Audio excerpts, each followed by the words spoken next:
It always takes exactly 3 seconds for your life to fall apart. I counted. 1.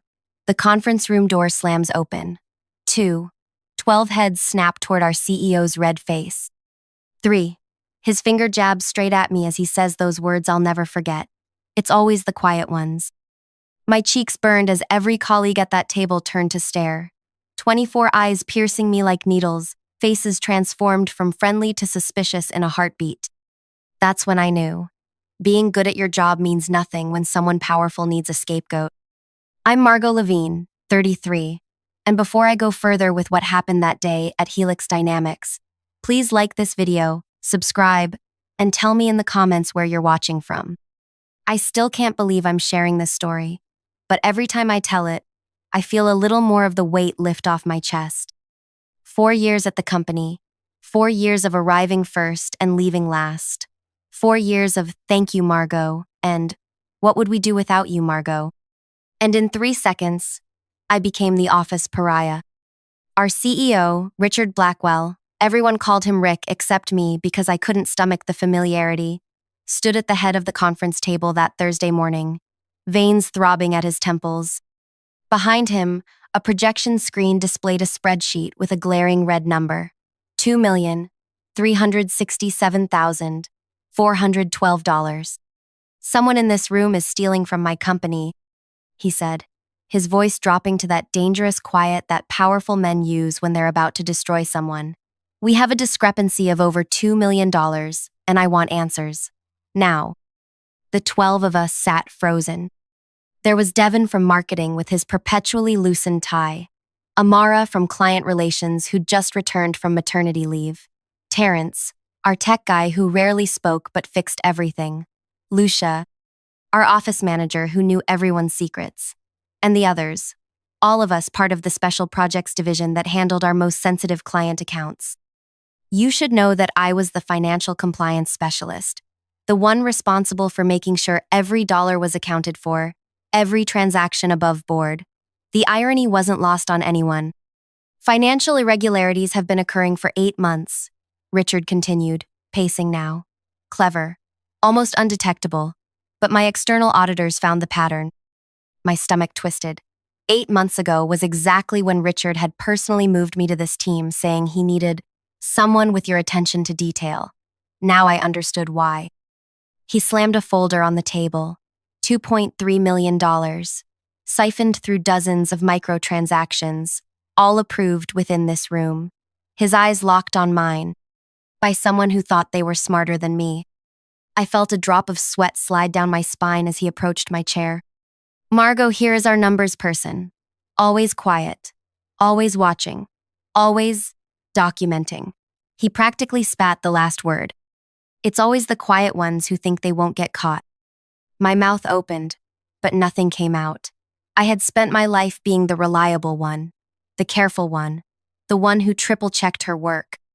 Now here I was, being painted as a thief in front of the colleagues I'd broken my back to support. Sir, I finally managed, my voice embarrassingly small. There must be some mistake. His laugh was cold.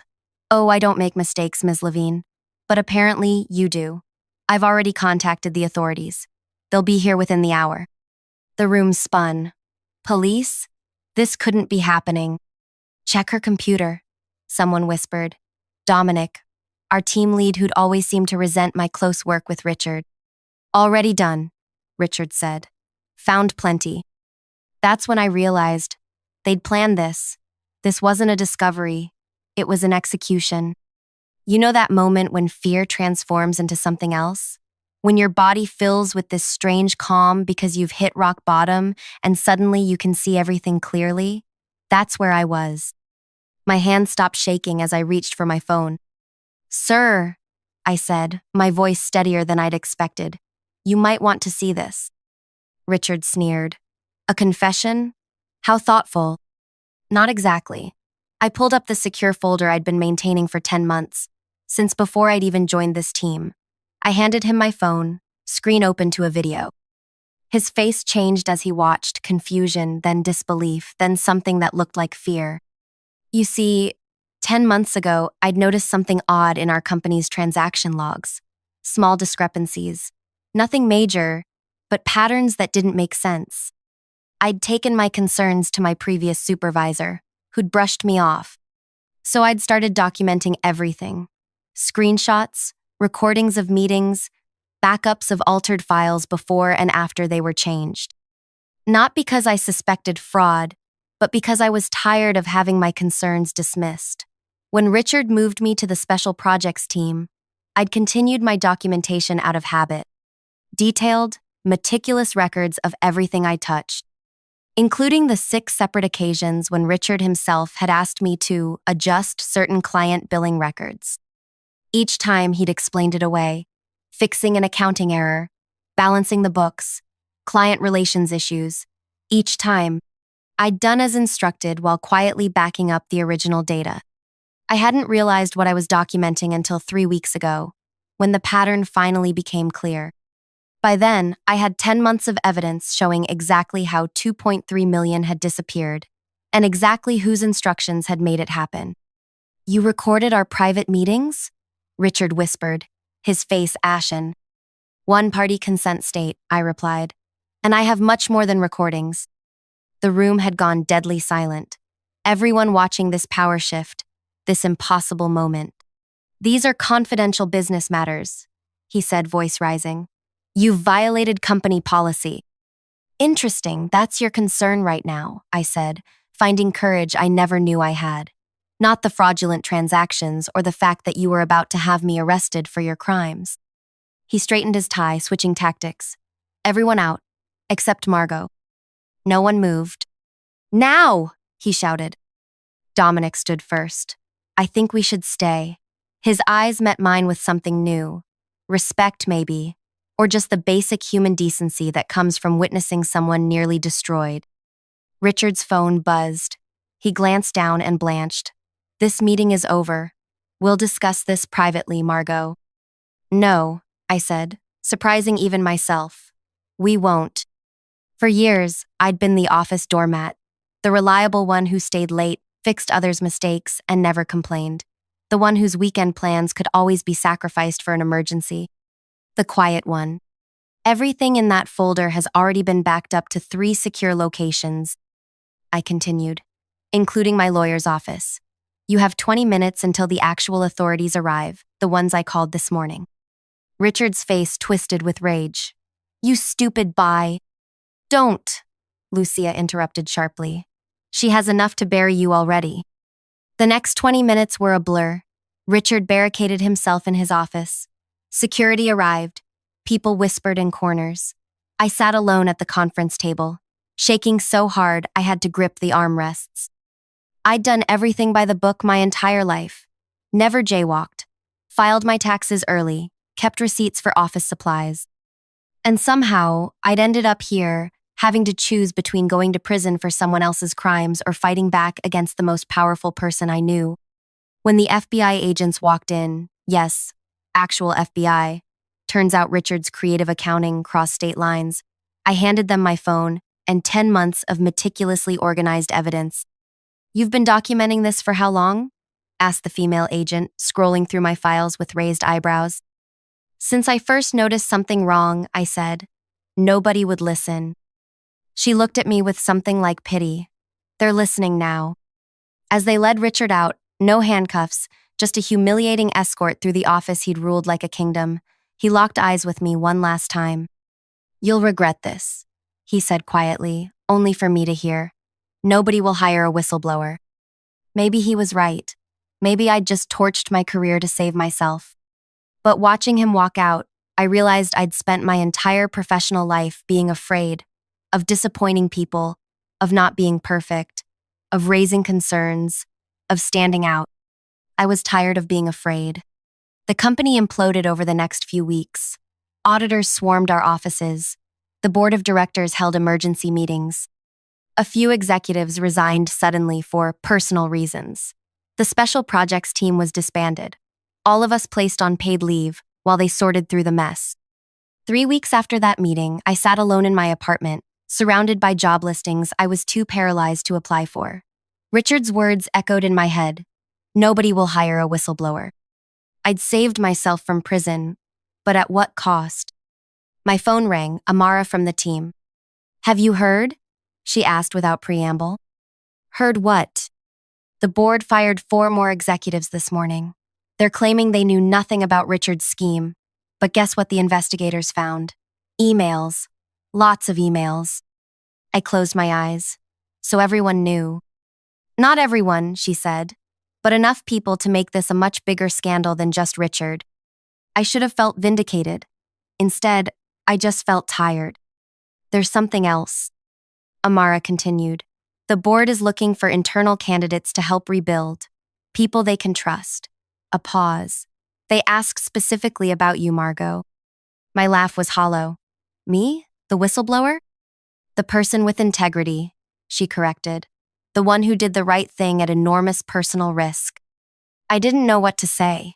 For years, I'd been invisible, valuable for my work, but never seen as leadership material. Too quiet, too careful, too me. They want to meet tomorrow, Amara said. Just think about it. After we hung up, I sat motionless, staring at the wall. This wasn't the vindication I'd imagined. It wasn't a clean victory or a perfect revenge. It was messy and complicated and terrifying. But maybe that's how real justice works. Not as a lightning bolt, but as a slow rebuilding from the ruins. The next morning, I put on my most professional outfit, the one I reserved for the most important meetings. As I walked into the corporate headquarters, past security guards who nodded at me with new respect, past employees who whispered as I passed, I realized something profound. Richard had been right about one thing. It is always the quiet ones. Because we're watching, we're noticing, we're documenting. And when pushed too far, we finally speak. The boardroom looked different from the other side of the table. Sunlight streamed through floor-to-ceiling windows, illuminating the faces of 7 people who'd never given me a second glance before. Now they watched me with careful attention as I settled into the chair directly opposite Diane Mercer, the board chairwoman. Ms. Levine, she began, her voice crisp and businesslike. I want to start by thanking you for your courage. What you did protected this company from far worse consequences. The words sounded rehearsed, like something her crisis management team had crafted. I nodded politely but said nothing. I'd learned that silence makes powerful people uncomfortable. Let them fill it. We've conducted a thorough investigation, continued Lawrence Chen, the company's lead counsel. The fraud goes back 18 months and involves 7 executives, including Richard. 4 have already resigned. 3 are contesting their termination. My mouth went dry. 7 executives knew? Knew, participated, or deliberately looked the other way, Lawrence clarified. The $2.3 million Richard accused your team of stealing was just what we've found so far. I thought about my former teammates, 11 people who'd been under suspicion, whose reputations had been questioned. What happens to my team? Diane exchanged glances with the others. That's partly why we wanted to speak with you. We're restructuring the company. Several departments will be consolidated, and we need people we can trust to help us rebuild. Here it came. The job offer Amara had mentioned. I braced myself. We'd like you to lead the new financial compliance division, Diane said. You'd report directly to the board, with a substantial salary increase and the authority to build your own team. My heart raced. This was beyond anything I'd expected. A director-level position, multiple steps above my previous role. The kind of job that would normally require an MBA and 15 years of experience. The kind of job no one would have ever considered me for a month ago. Why me? I asked. Not fishing for compliments, but genuinely needing to understand. Diane's professionally pleasant expression faltered. Frankly, Ms. Levine, we have a credibility problem. We need someone with unimpeachable integrity. Someone who's proven they'll do the right thing even when it's difficult. Translation, they needed my reputation to save theirs, my whistleblowing as a corporate shield. I'd be their ethics mascot, evidence that the company had cleaned house. And if I say no? I asked. We'd understand completely, Lawrence said smoothly. You'd receive a generous severance package, excellent references. And an NDA, I assume? I interrupted. The momentary silence confirmed it. They'd pay me to go away quietly if that's what I wanted. I looked around the table at these powerful people who suddenly needed something from me. A month ago, I would have taken whatever they offered, grateful for any positive recognition. But that Margot died the day Richard tried to destroy her. I'd like to propose an alternative, I said, surprised by my own steady voice. I'll consider the position, but I have conditions. The air in the room shifted, eyebrows raised. This wasn't in their script. We're open to discussion, Diane said cautiously. First, my entire team gets cleared publicly. A company-wide email stating they've been exonerated, plus bonuses for the stress they've endured. Lawrence scribbled notes. That seems reasonable. Second, I want to interview everyone in the finance department personally. Anyone who stays will report to me, and I need to trust them. More nods around the table. Third, I want Richard's office. That stopped them. Richard's corner office was traditionally reserved for C-suite executives. That's not standard for a director-level position, said Martin from HR, speaking for the first time. I met his gaze steadily. Nothing about this situation is standard. Diane studied me for a long moment, then nodded. Anything else? I took a deep breath. Yes. No NDA. I won't publicly disparage the company if you act in good faith, but I won't sign away my right to speak. The temperature in the room dropped 10 degrees. That's highly unusual, Lawrence began. So is being falsely accused of embezzlement by your CEO? I countered. I didn't ask for any of this. But now that we're here, I need to know I'm walking into something better, not just different. Diane dismissed everyone except herself and Lawrence. For 45 minutes, we negotiated terms. By the time I left that boardroom, I had everything I'd asked for in writing, and something even more valuable: respect. The next day, when I walked into Richard's former office, and the office now, I felt a complex wave of emotions. Triumph, yes, but also sadness for what it had cost to get here. I ran my fingers along the expensive desk where he'd once sat plotting my downfall, and thought about power, how it changes people, how it can corrupt, how desperately I didn't want that to happen to me. A knock at the door interrupted my thoughts. Lucia stood there, holding a small plant. Office warming gift, she said, placing it on my desk. Hard to kill, even for people who forget to water it. Like your career, apparently. I laughed, my first genuine laugh in weeks. Have you heard from the others? I asked. Everyone's been called in for meetings today. There are rumors about reorganization, about you. She trailed off, studying my face. So it's true? You're running things now? A department, not the company, I clarified. And I'd like you to be my second in command. Her eyes widened. Me? I'm office management, not finance. You're organized, perceptive, and most importantly, you stood up for me that day when it would have been easier not to, I said. I need people I can trust. Over the next week, I met with each member of our former team, plus dozens of others from finance and accounting. I hired Terrence to build custom security protocols for our new department, brought in Amara to handle external communications. Even Dominic, who'd initially suggested checking my computer, showed enough remorse and competence to earn a place on the new team. Only Devin declined my offer. I'm sorry, Margot, but this place is tainted for me now, he said. I've accepted a position elsewhere. I respected his decision. Not everyone wants to rebuild from ruins. The work was harder than anything I'd done before. 16-hour days became normal.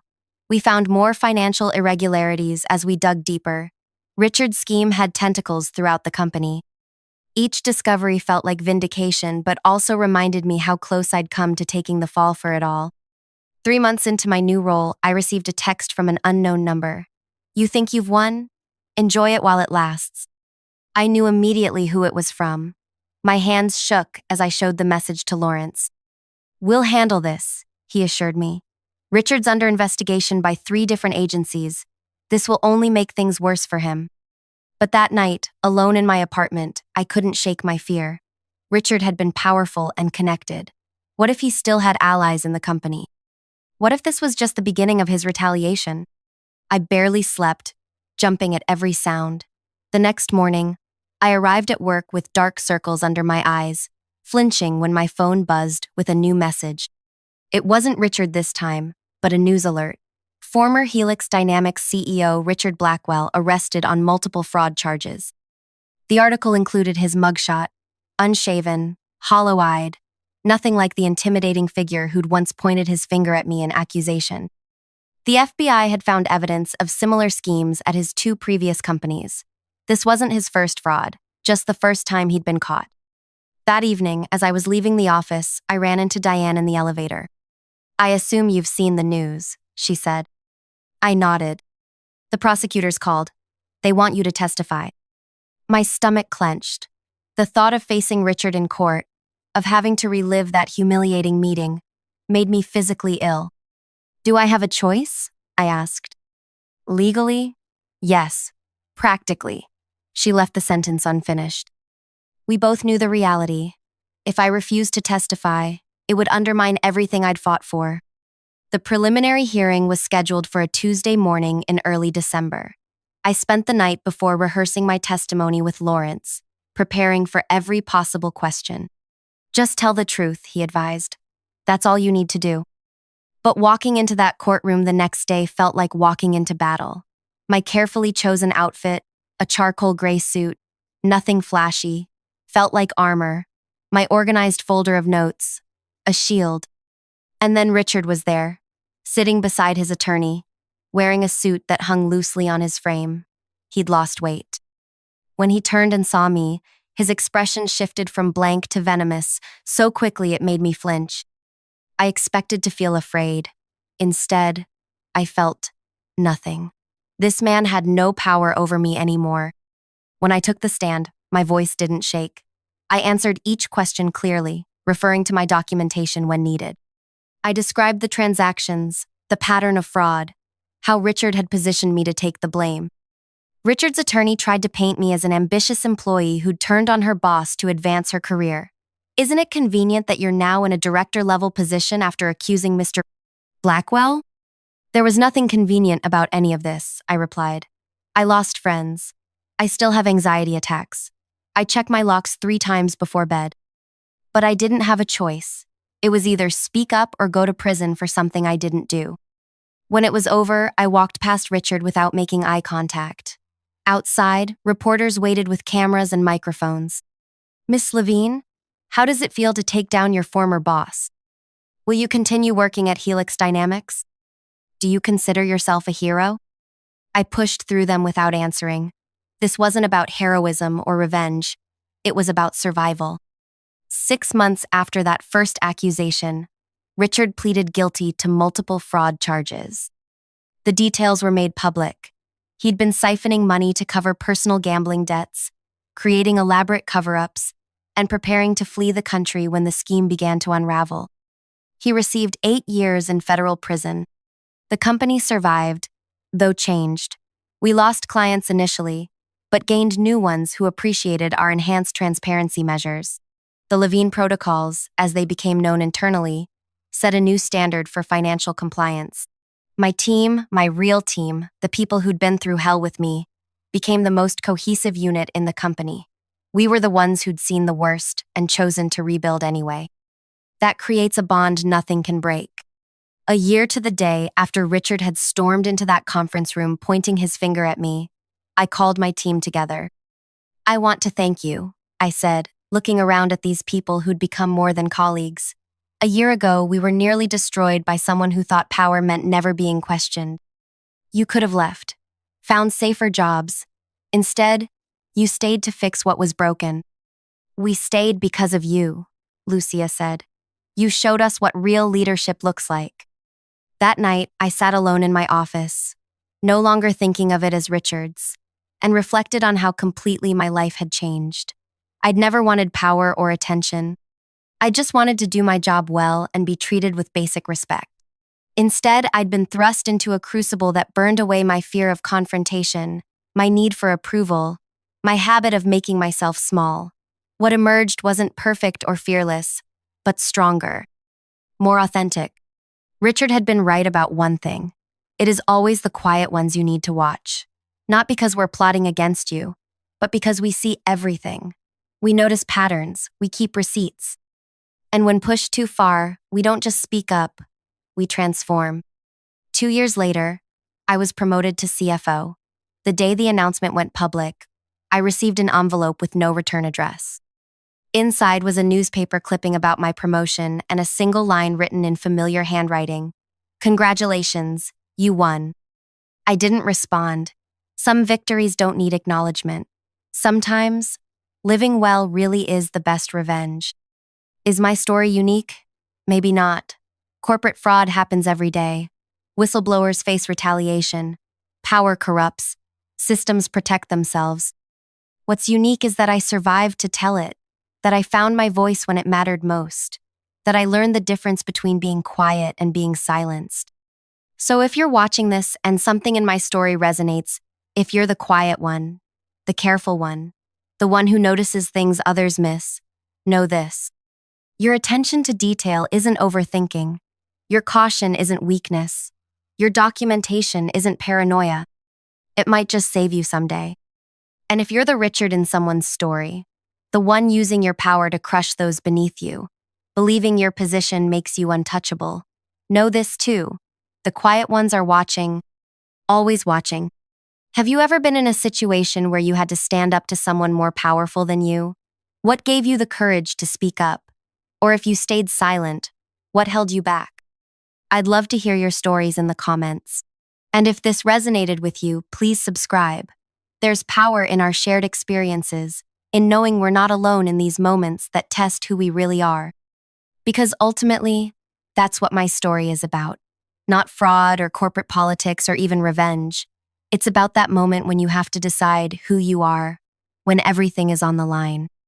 When the comfortable mask of who you've been is ripped away, and you discover who you've always been beneath it. Sometimes it takes nearly being destroyed to find out how powerful you really are. 3 little wooden dolls. This is what you're calling revolutionary art? This is what you're claiming changed the entire industry? The lawyer's voice dripped with mockery as he held up photos of my earliest puppets. These crude attempts that you somehow transformed into a career worth millions? My client was developing groundbreaking techniques while you were fetching coffee. Everything you've built is stolen property. I sat frozen at the defendant's table as he displayed my life's work on oversized boards, each labeled derivative and plagiarized in bold red letters. The courtroom seemed to shrink around me, the air thinning with each accusation. Ms. Preston abandoned her work temporarily due to a family crisis, expecting her assistant to safeguard her intellectual property. Instead, he gestured dramatically toward me. This woman saw opportunity. She capitalized on another artist's innovation and built an empire on stolen dreams. My attorney squeezed my hand under the table, but I barely felt it. 15 years of dedication reduced to theft in minutes. My chest tightened as memories flashed. Countless nights carving until my fingers bled, teaching myself techniques no one would show me, fighting for every opportunity in a world that constantly questioned if puppet artistry was even relevant anymore. The plaintiff doesn't merely seek financial compensation, the lawyer continued, pacing before the jury. She seeks recognition of what was taken from her, the chance to see her vision transform an art form, a vision now incorrectly attributed to the defendant. I looked across the courtroom where she sat. Veronica, my former boss, perfectly composed in a cream-colored dress, her silver-streaked hair pulled back severely, eyes never leaving mine. Not once in 15 years had she contacted me until the lawsuit arrived. Not once had she claimed these designs until my recent museum exhibition received international acclaim. The judge called for a brief recess. As people filed out, I remained seated, too numb to move, staring at the 3 puppets now sitting in evidence boxes. They looked so small, so ordinary compared to what they'd become in my hands. But what if he was right? What if everything I believed about my talent was built on someone else's foundation? I didn't know then that by tomorrow, I would uncover a truth so devastating it would change everything. I couldn't have guessed that the real story began long before I ever met Veronica, or that my revenge would be served not with malice, but with a revelation that would silence the entire courtroom. If you're captivated by this story of betrayal and wondering how it unfolds, please hit the like button and subscribe to my channel for more riveting tales of justice and vengeance. Drop a comment with your thoughts on what might be inside that mysterious envelope. Your support helps me continue creating these stories that keep you on the edge of your seat. Now, let's dive deeper into how this all began. My name is Diana. Before the lawsuit, before the fame, before the 3 puppets changed my life, I was just a quiet artist seeking my place in the world. People often described me as intensely observant. I noticed details others missed, from the subtle shifts in facial expressions to the way light transformed ordinary objects into something magical. This sensitivity made me an outsider growing up, but became my greatest strength as an artist. I came to the Moonlight Theater Company fresh out of art school, hired as a general assistant with no specific artistic role. The theater was housed in a converted warehouse with high ceilings and massive windows that flooded the space with natural light. Despite its impressive architecture, the company operated on a shoestring budget, producing experimental shows that rarely drew large crowds but maintained a devoted following among avant-garde theater enthusiasts. Veronica ruled this small kingdom with absolute authority. Tall and imposing, with penetrating green eyes that seemed to evaluate your worth in seconds, she had built a reputation for creating visually stunning productions that pushed boundaries. Everyone spoke of her in reverent whispers, and I considered myself impossibly lucky to work under her guidance. "You have good hands," she told me during my interview, studying my fingers with unusual intensity. "Steady, patient. That's rare these days." For 3 months, I did whatever was needed. Painted sets, organized costumes, delivered messages between departments, and spent hours watching Veronica work from a respectful distance. She rarely acknowledged my presence, but I absorbed everything: her techniques, her artistic decisions, her management style that alternated between brilliant inspiration and cold dismissal. The company was preparing for its most ambitious production yet, an experimental piece called Forgotten Whispers that would combine human actors with life-size puppets, representing memory and dream. Veronica had been secretive about the puppet designs, working alone in her studio at the back of the building, refusing to show anyone her progress. That Tuesday began like any other. I arrived early, organized the day's schedules, and prepared coffee for the morning production meeting. The theater hummed with activity, carpenters hammering at the set, actors warming up their voices in scattered corners, lighting technicians adjusting instruments above. I was alone at my small desk when Veronica appeared suddenly beside me, arms cradling 3 partially completed puppets. Without preamble, she placed them on my desk. "Keep an eye on these until I get back," she said, already turning to leave. 2 hours, max. The puppets were unlike anything I'd seen before, not fully formed but clearly showing revolutionary potential.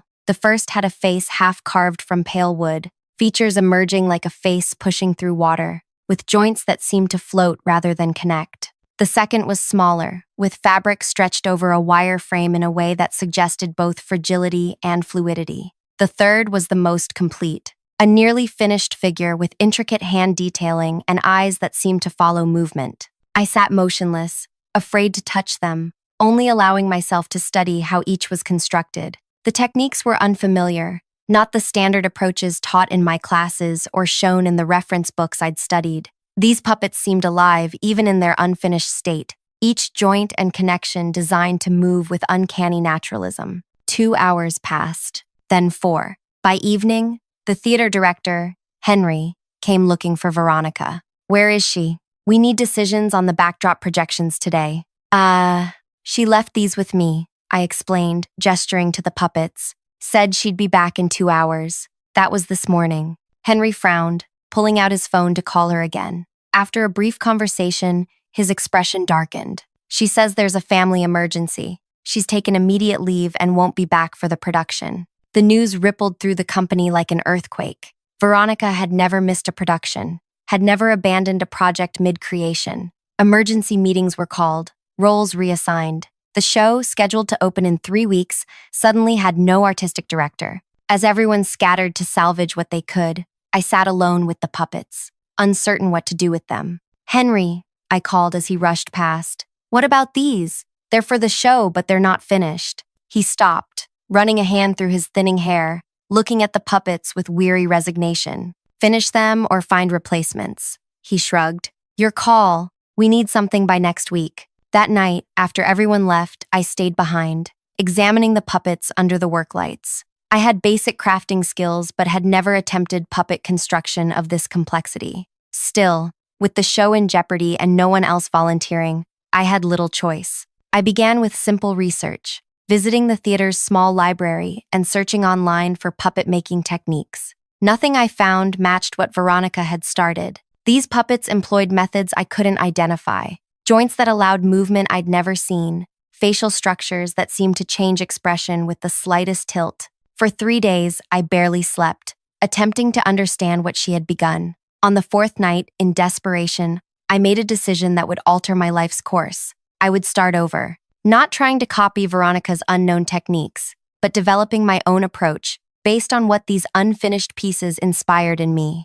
I kept the basic designs but reimagined their mechanics. Where Veronica had used a complex joint system I couldn't replicate, I created a simpler but equally effective alternative. Where her facial carving technique eluded me, I developed a layered approach that achieved similar expressiveness. The fabric puppet I completely reimagined, using a technique I invented through trial and error involving heat-shaped materials and strategic stitching. For 2 weeks, I worked through nights and weekends, my hands blistered, then calloused. I learned to carve wood by practicing on scraps until my cuts became precise. I studied movement by watching dancers rehearse, translating human grace into mechanical possibility. What emerged were not copies of Veronica's concepts, but something new, puppets that carried the ghost of her original vision but expressed through my developing voice. When I finally brought them to rehearsal, the cast fell silent. "These are," Henry began, then stopped,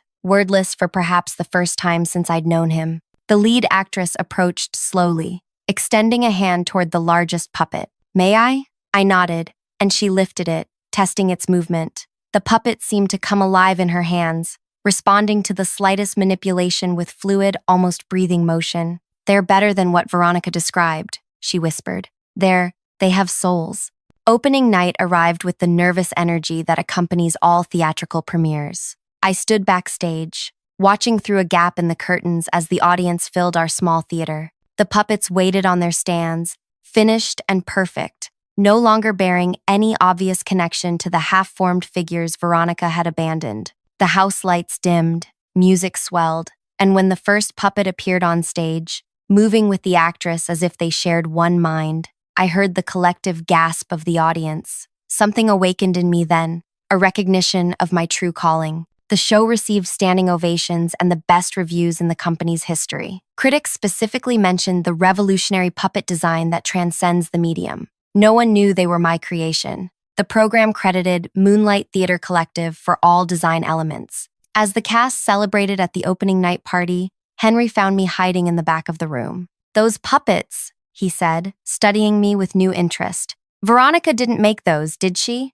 I hesitated, uncertain how to answer. "No," I finally admitted. "I couldn't figure out her techniques. I had to create my own." He nodded slowly. "You should take credit, Diana. This is the beginning of something important." I didn't know then how prophetic his words would be, or how those 3 puppets would eventually bring Veronica back into my life with devastating consequences. I couldn't have imagined that 15 years later, I would stand in a courtroom, fighting for my artistic legacy against the woman who had unwittingly set me on my path. And I had no way of knowing that the envelope I would eventually hand to the judge contained something far more personal than evidence of artistic ownership, something that would change not just the outcome of the trial, but the very story of who I was. I never meant to make puppetry my life's work. After the success of Forgotten Whispers, I returned to my assistant duties, expecting things to return to normal when Veronica came back. But weeks passed, then months. Henry offered me a small role designing puppets for their next production, a children's show that typically used simple store-bought marionettes. "Show me what you can do with a proper budget this time," he said, handing me a small sum that felt like a fortune after scraping by on art store clearance bins. Those first puppets I created intentionally, characters of my own design rather than emergency replacements, caught the attention of a visiting director from a larger theater. She commissioned me to create a series for her upcoming production, offering triple what Henry could pay. "You can't leave," Henry protested when I showed him the offer letter. "We need you here." "I'm not leaving," I assured him. "I can do both." And for a while, I did. By day, I continued my assistant work at Moonlight. By night, I built my first professional puppet collection in my tiny apartment. Word spread quickly in the close-knit theater community. Within a year, I was receiving commissions from 3 different states. I converted my living room into a workshop, sleeping on a futon tucked into the corner. My dining table became my carving station.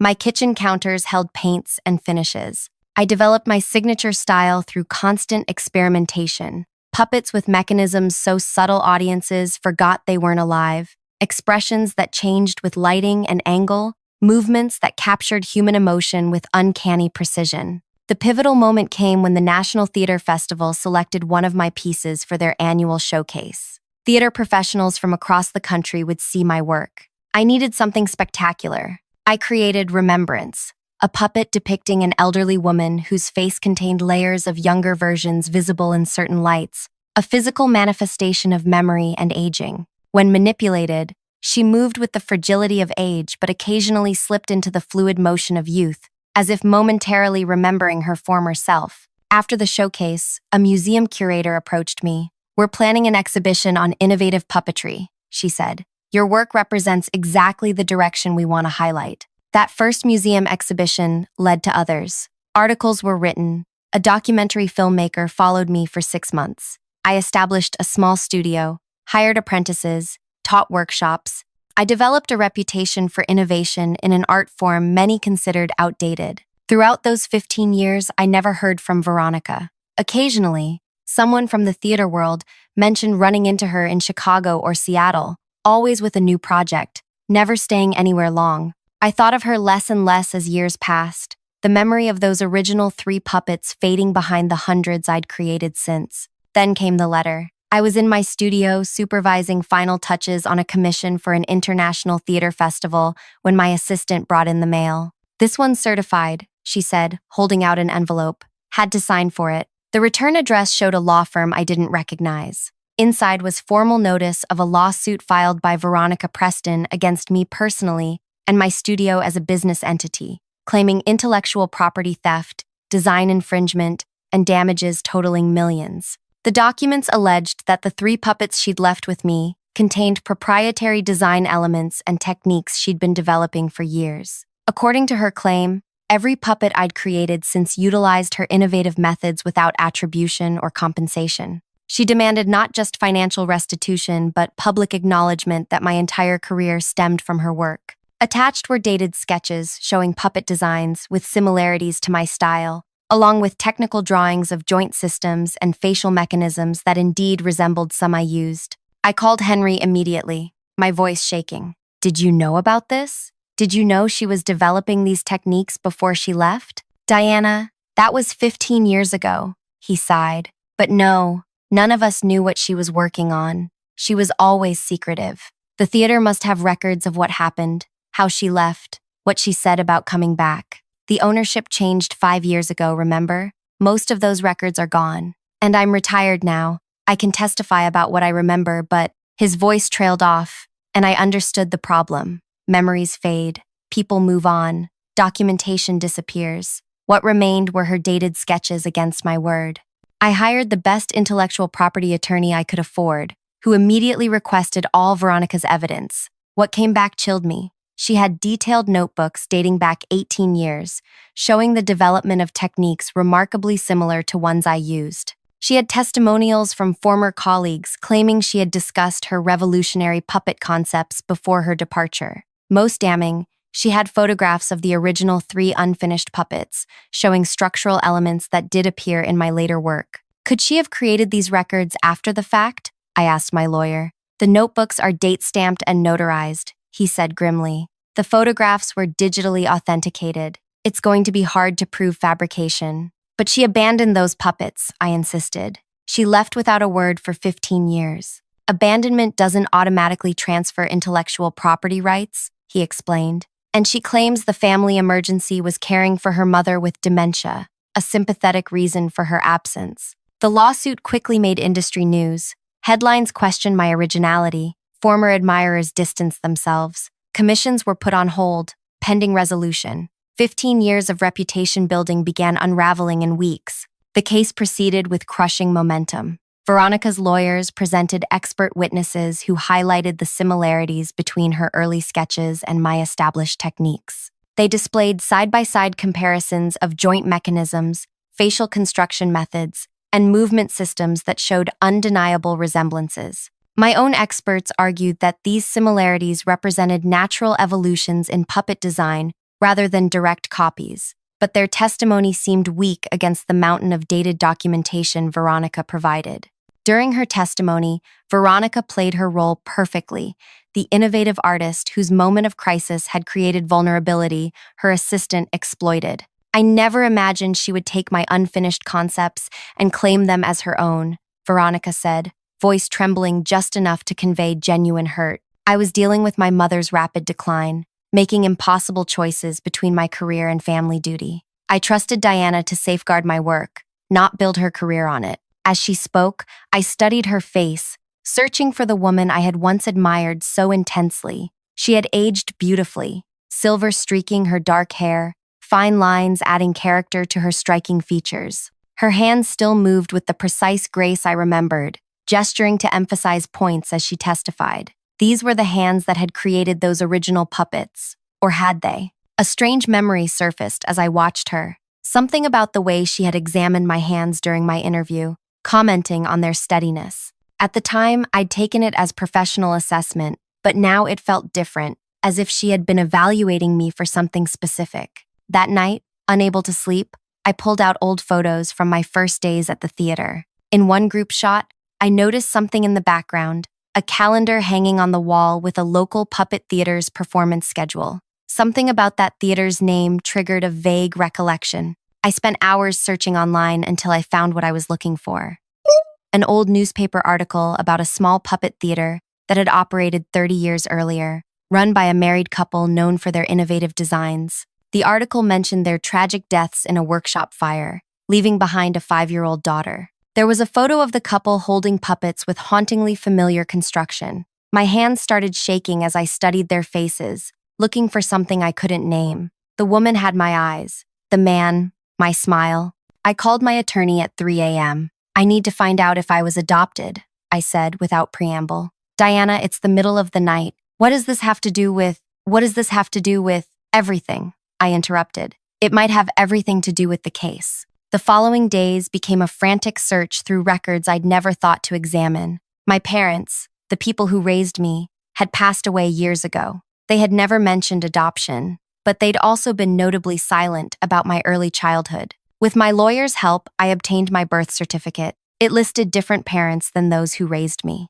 Further digging revealed adoption papers processed when I was 5 years old, the same age as the puppet maker's orphan daughter. The evidence accumulated with sickening clarity. The puppeteers who died in that fire were my birth parents. Their innovative techniques had died with them, or would have if not for the 3 unfinished puppets that somehow survived the fire. The final confirmation came from an elderly puppeteer I tracked down who had known my birth parents. Those 3 pieces were their masterworks in progress, he told me during a video call, his voice quavering with age. They were developing a completely new approach to movement and expression. Everyone in our small community knew about them, though few had seen them. After the fire, those puppets disappeared. We assumed they'd burned too. How would someone outside your community know about them? I asked. There was a journalist doing a story on innovative puppet design, he recalled. Interviewed several artists, including your parents. The article never published, the magazine folded, but she saw the unfinished pieces during her research. Do you remember her name? He thought for a moment. Something with a V. Victoria? Valerie? Veronica? I suggested, my stomach dropping. Yes, that's it. Ambitious young woman, asked very technical questions. The courthouse felt cavernous as I entered for what would likely be the final day of trial. Veronica sat confidently at the plaintiff's table, occasionally whispering to her attorneys. The gallery was packed with industry professionals and journalists, all expecting to witness my professional downfall. My attorney had begged me to accept a settlement offer that had arrived that morning, a generous proposal allowing me to continue working if I publicly credited Veronica as the originator of my techniques and paid her substantial royalties on all past and future work. We don't have enough to win, he had insisted. The documented evidence is too strong. but I had one piece of evidence left to the envelope I now carried. When the judge called the court to order, my attorney began his closing statement, emphasizing my independent development as an artist, while acknowledging the circumstantial similarities between my work and Veronica's documented designs. As he concluded, I stood. "Your Honor, I have additional evidence I'd like to submit." The judge frowned. "Counselor, discovery is complete. Why wasn't this submitted earlier?" "I only obtained final verification last night," I explained, approaching the bench with the sealed envelope.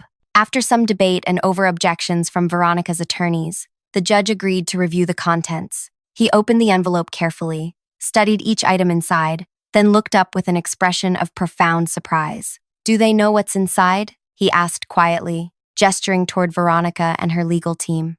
"Not yet," I replied. As I turned to face the courtroom, I saw Veronica's confident expression waver slightly. She couldn't know what I had discovered, couldn't know that her carefully constructed case was about to collapse. But something in my face must have signaled the turning tide. I had no idea that my words would not only save my career, but would uncover a theft far more profound than artistic techniques. Identity. The theft of my very identity. And I couldn't have imagined that my revenge would come not through destroying Veronica, but through reclaiming what was always mine. The judge cleared his throat, preparing to reveal what the envelope contained, evidence that would transform everything we thought we knew about this case, about Veronica, and about me. The judge handed the documents back to me, nodding permission to proceed.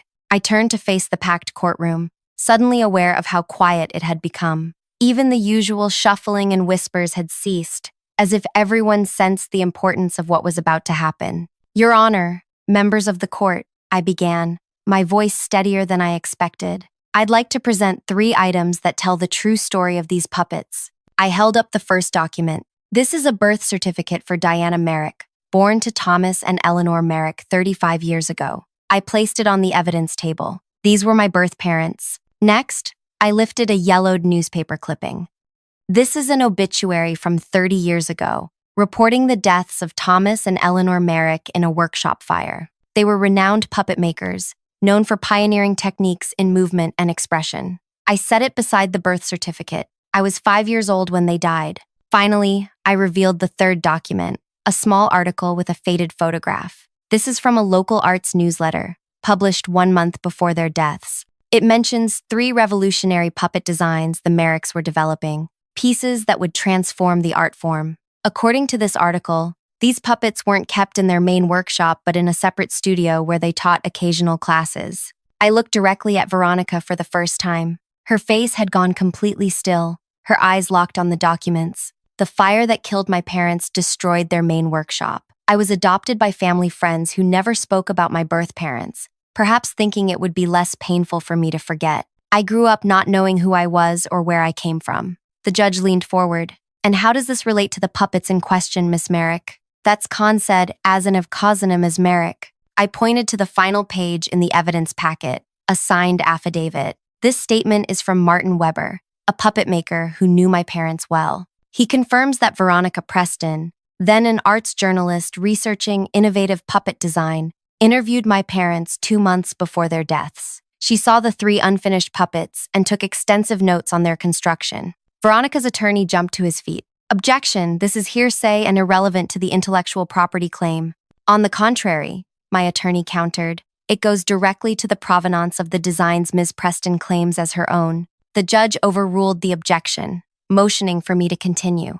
"After my parents died, those 3 puppets disappeared. Everyone assumed they had been destroyed, but they hadn't." I turned to face Veronica directly. "You tracked them down, didn't you? You discovered they had been stored at the teaching studio, not in the main workshop that burned." Veronica's composure finally cracked, her fingers gripping the edge of the table. "You spent years finding them, then purchased them from a distant relative who had no idea of their significance. And when you became artistic director at Moonlight Theater, you did one more thing." I took a deep breath. "You searched for me." Whispers erupted around the courtroom. "The timing wasn't coincidence. You hired me 3 months after I graduated from art school, after seeing my student work in a showcase. You knew exactly who I was, the daughter of the innovative puppet makers whose techniques you coveted. You wanted to see if I had inherited their talent." The judge raised his hand. "Miss Merrick, these are serious allegations. Do you have evidence that Ms. Preston knew your identity? I nodded, retrieving one final document from the envelope. This is my employment application from Moonlight Theater. You'll notice my emergency contact was my adoptive aunt, Sarah Reynolds. On the back is a note in Veronica's handwriting asking the personnel manager to verify the connection between Sarah Reynolds and the Merrick family. The courtroom fell silent as the judge examined the document. When you placed those 3 puppets on my desk 15 years ago, I said, looking at Veronica, you weren't just abandoning some unfinished projects. You were returning my birthright to me. You wanted to see what I would do with them, if I would instinctively understand their construction the way my parents had. Veronica's attorney was frantically whispering to her, but she brushed him off, her eyes never leaving mine. What I don't understand, I continued, is why you came back now. Why sue me after all these years? These techniques were never yours to claim. For the first time, Veronica spoke directly to me rather than through her attorneys. Because you surpassed them, she said quietly, her voice carrying in the silent courtroom. Your parents were brilliant, but you took their foundation further than they ever could have. I watched your career from a distance, waiting to see if you'd reach your potential. She stood, ignoring her lawyer's attempt to pull her back. The techniques in those original puppets were revolutionary, but limited. I spent years trying to develop them myself with no success. But you understood them instinctively and evolved them beyond anything I imagined possible. So this lawsuit was, what? Jealousy? The judge asked. Veronica shook her head. Recognition. I wanted the world to know these techniques had origins, that they came from somewhere, from someone. From my parents, I said, not from you. I preserved what would have been lost, she countered, a hint of desperation entering her voice. I saved those puppets when no one else cared. I brought them back to their rightful heir when I could have kept them hidden forever. The judge had heard enough. Miss Preston, are you admitting that you claimed ownership of designs that weren't yours? Her attorney tried to intervene, but Veronica silenced him with a gesture. I'm saying I protected an artistic legacy. I ensured these techniques survived. By attempting to take credit for them, the judge noted, by suing their rightful inheritor for millions of dollars. The remaining proceedings happened rapidly. The judge not only dismissed Veronica's case, but directed the court clerk to forward evidence to the district attorney for potential fraud charges. He issued a declaratory judgment affirming my rights to all my artistic works and techniques. As the courtroom began to empty, Veronica approached me, her lawyers trailing behind, clearly distressed by her actions. They would be proud of you, she said softly. I knew the moment I saw your hands. You have your father's hands. The way you hold tools, the precision of your movements, it's genetic. You could have told me, I replied, the anger I'd expected to feel strangely absent. You could have shared their story with me instead of trying to steal it. Would you have believed me? A stranger telling you your entire identity was different than you thought? I considered this. Maybe not, but you didn't even try. She nodded, accepting this truth. When I saw what you created from those unfinished pieces, how quickly you solved problems that had stumped me for years, I knew you were truly their daughter. I should have walked away then. Why didn't you? She glanced around at the reporters, hovering nearby, hungry for quotes. I convinced myself I deserved recognition too, for preserving their work, for connecting you to your legacy, even if you didn't know it. And the lawsuit? A mistake, she admitted. When the museum exhibition called you the most innovative voice in modern puppetry, something broke in me. I'd spent 20 years studying their techniques, and you mastered them in weeks without even knowing what you were doing. As she turned to leave, I called after her. Veronica, the things you wrote in your notebooks about the joint mechanisms, the modifications to make them more fluid, those weren't in my parents' original designs, were they? She paused. No, those were mine. Small contributions. They were valuable, I acknowledged. That floating joint system changed everything about how the puppets moved. Something like gratitude flickered across her face before she composed herself and walked away, surrounded by her legal team, into a crowd of reporters shouting questions. Outside the courthouse, my phone wouldn't stop buzzing with messages and calls. The story was spreading rapidly through the arts community. Not just my vindication, but the discovery of my connection to the legendary Merrick puppet makers. Galleries that had distanced themselves during the lawsuit were suddenly eager to host exhibitions. Theaters reaffirmed commissions. Documentary filmmakers proposed new projects. But amid the professional chaos, I felt strangely calm. For the first time in my life, I had context for my abilities, understanding why creating puppets had always felt like remembering rather than learning. The hands never forget, even when the mind does. 1 week after the trial concluded, I received a package at my studio. Inside was a worn leather case containing faded photographs of my parents, technical drawings in my father's hand, and a letter from my mother addressed to me on my 6th birthday, a birthday she didn't live to see. With them was a note from Veronica. These belong to you all along. I kept them safe until you were ready. This is the last of what I gathered about your parents over the years. Their legacy is now entirely in your hands, where it belongs. There was no signature, no return address. The final act in our strange, intertwined story. I opened a new exhibition 3 months later, not of my own work, but of restored pieces created by my birth parents, alongside the 3 original puppets that had started everything. In the center of the gallery, I placed a collaborative piece, one of my designs incorporating the floating joint system Veronica had developed. The placard read, "In puppet artistry, we all build upon what came before. This piece honors the Merrick legacy, with recognition of contributions by Veronica Preston." It wasn't forgiveness exactly, but acknowledgement, the thing she had wanted all along. My revenge wasn't destroying her, but reclaiming my story while still making space for truth. The exhibition catalog included the full narrative, how my parents' innovations had been preserved, how their techniques lived on through my work, and how even Veronica's misguided actions had ultimately served to unite me with my heritage. Critics called it the most powerful artistic origin story of our time. On opening night, as crowds filled the gallery, I stood before a photograph of my parents, holding puppets remarkably similar to those I now created. A reporter approached, recorder in hand. "How does it feel to discover your artistic DNA so dramatically?" she asked. I considered the question carefully. Like finding the missing piece of a puppet, the joint that makes everything else move correctly. I always knew how to make things come alive. Now I know why. And Veronica Preston? Any comment on her current situation? I shook my head. Her story is hers to tell. Mine is here, in this room, connecting past to future. As the reporter moved away, I noticed a figure at the back of the gallery, silver-streaked hair, familiar posture. Our eyes met briefly across the crowded room. Veronica gave a slight nod before disappearing through the exit. Some stories end with dramatic confrontation, others with quiet acknowledgement. Mine ended with reclamation of my history, my talent, and my future. The orphaned daughter of puppet makers had found her way home, guided by the very hands that had tried to claim her birthright. In puppet theater, we say the true artist disappears while the puppet lives. Perhaps that's the most fitting end to this story. Not the people behind it, but what we created that will outlive us all. If this story of reclaimed legacy and artistic justice moved you, please hit the like button and subscribe to hear more tales of vindication and rediscovery. In the comments, I'd love to know, what family talents or traits have you inherited that connect you to your past? Have you ever discovered something about your heritage that changed how you see yourself? Your stories and support help this channel continue bringing these deeply human narratives to life. Thank you for listening to Diana's journey of reclaiming what was always rightfully hers. Say goodbye to your career, my boss whispered as she pushed me out of the company. You're finished in this industry. Her words struck like hammer blows against my chest.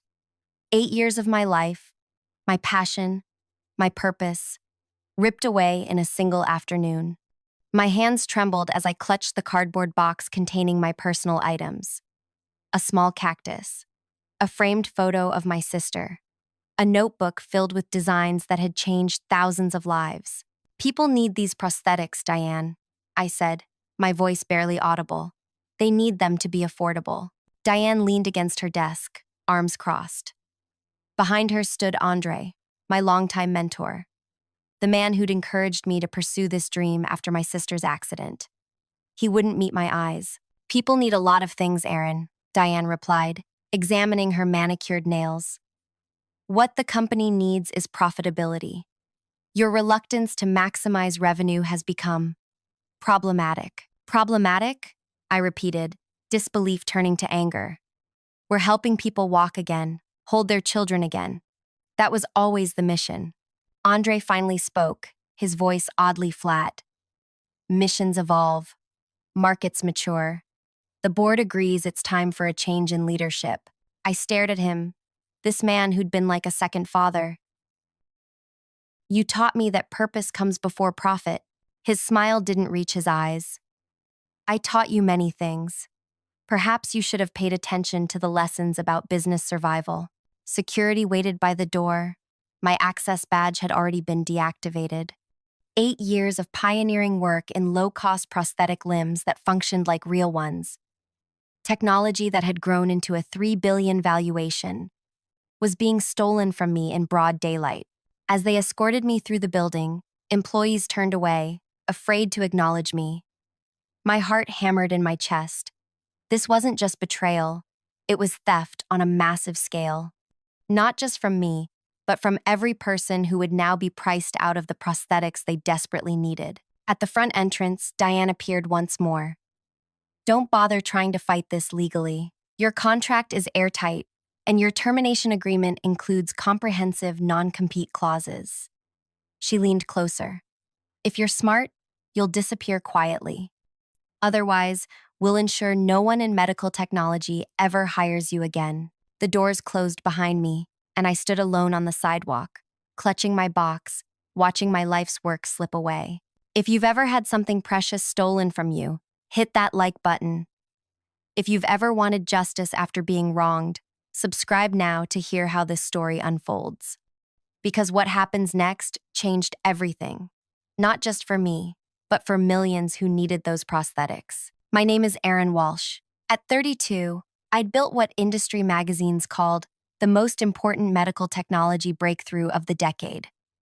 But my journey began long before the accolades and billion-dollar valuations. When I was 19, my younger sister Zoe lost her arm in a bus accident. My parents poured their savings into getting her the best prosthetic available, but it was clunky, limited in function, and obscenely expensive. Insurance covered barely half the cost. It's better than nothing, Zoe said, trying to mask her disappointment as she struggled to pick up a glass of water. I was an engineering student with no medical background, but that night, I made a promise to her. I'm going to build you something better, something that moves like a real arm but costs what people can actually afford. Professors told me I was naive. Classmates laughed. The existing prosthetics industry was built on exclusivity and high margins. Only Andre, my biomechanics professor, saw potential in my sketches. He became my mentor, guiding me through research grants and introducing me to key contacts. The industry needs disruption, he told me. And you're stubborn enough to do it. For 3 years, I worked out of my apartment, developing prototypes. When Zoe tried the 5th version, she cried as she used it to braid her hair for the first time since the accident. This changes everything, she whispered. Our early funding came from medical research grants and a small group of investors who believed in accessibility. As we grew, Andre helped recruit Diane, a brilliant operations executive who had turned around struggling medical device companies. She knows how to scale, Andre assured me. We need her expertise. At first, it worked beautifully. Our prosthetic limbs cost 1/8 the price of competitors, but performed better in functionality tests. We prioritized durability and sensitivity, using innovative materials and patented sensor technology I'd developed. Orders flooded in from hospitals, insurance companies, and international health organizations. By year 5, we had become the industry leader. By year 7, our valuation hit $3 billion. We had offices in 12 countries and had helped over 100,000 people regain mobility and independence. Throughout our growth, I maintained one core principle: keep prices accessible. While our investors pushed for higher margins, I refused to budge. We make enough profit to grow sustainably, I argued in board meetings. Raising prices betrays our mission. The tension built slowly. Private disagreements at first, then heated arguments in strategy sessions. Diane began excluding me from key meetings. Andre grew distant, canceling our weekly lunches. 3 months before my termination, I discovered they had commissioned market research on premium pricing models without my knowledge. When confronted, Diane was unapologetic. We're leaving money on the table, she said. Investors expect returns. Our customers expect to afford the limbs they need, I countered. The board meeting that sealed my fate happened on a Tuesday. I presented our 5-year plan for expanding access to developing countries. Diane followed with an alternative strategy: tiered pricing with basic models at current prices and advanced models with markup potential of 600 to 900%. What makes the advanced models different? I asked. Features will move from the standard model, she replied smoothly. Range of motion, grip sensitivity, durability. You want to strip down our current product and sell the full version at 9 times the price? Andre intervened. We're evolving the business model, Aaron. It's natural progression. I looked around the table at the board members, many of whom I'd personally recruited. Their expressions told me everything. The vote had been decided before I walked in. 2 days later, I was out. My life's work hijacked by people I had trusted. For weeks after being forced out, I barely functioned. I watched helplessly as the company announced its restructuring. Base models would increase 400%. Advanced features became premium add-ons. The total cost for a fully functional prosthetic, STM, the same one we had previously provided as standard, increased by over 800%. The messages started coming in. From families, we were saving for our daughter's arm. Now it's impossible. From clinics in developing countries, we can no longer afford to provide your prosthetics to our patients. I tried legal avenues, but my termination agreement had indeed been expertly crafted. Media outlets showed minimal interest. Just another founder pushed out of their company. A common Silicon Valley story. Then came the quarterly earnings call. I listened from my apartment as Diane proudly announced, by transitioning to a premium medical device model, we project 400% revenue growth over 3 years. The stock price jumped 30% that day. That evening, my phone rang with an unknown number. I almost didn't answer. Aaron? The voice was hushed, nervous. It's Ben from Quality Assurance. It's Ben from Quality Assurance. Ben had been with me since the early days, a meticulous engineer who tested every component to destruction before approving it. They're cutting corners on materials, he whispered. The durability tests are failing, but they're ignoring the data. The new basic models are using substandard components, and even the premium lines aren't meeting our original specifications. My stomach clenched. How bad? Bad enough that I've started documenting everything. The actuators are failing at 60% of the cycle count we required. The sensor arrays are showing degradation patterns we would never have accepted. That's dangerous, Ben. I know. That's why I'm calling. They're rushing production to meet demand for the premium models. Diane's ordered us to adjust the testing parameters to ensure pass rates. Can you send me the data? A pause. That would violate my NDA. But I'm not the only one concerned. There's a group of us. We remember why we came to work here in the first place. After I hung up, I sat in the dark of my apartment, thinking about what this meant. This wasn't just about money anymore.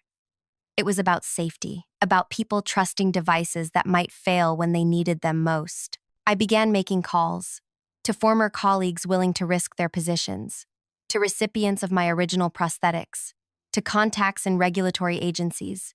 A network formed, quietly gathering information, but we needed proof of the material changes.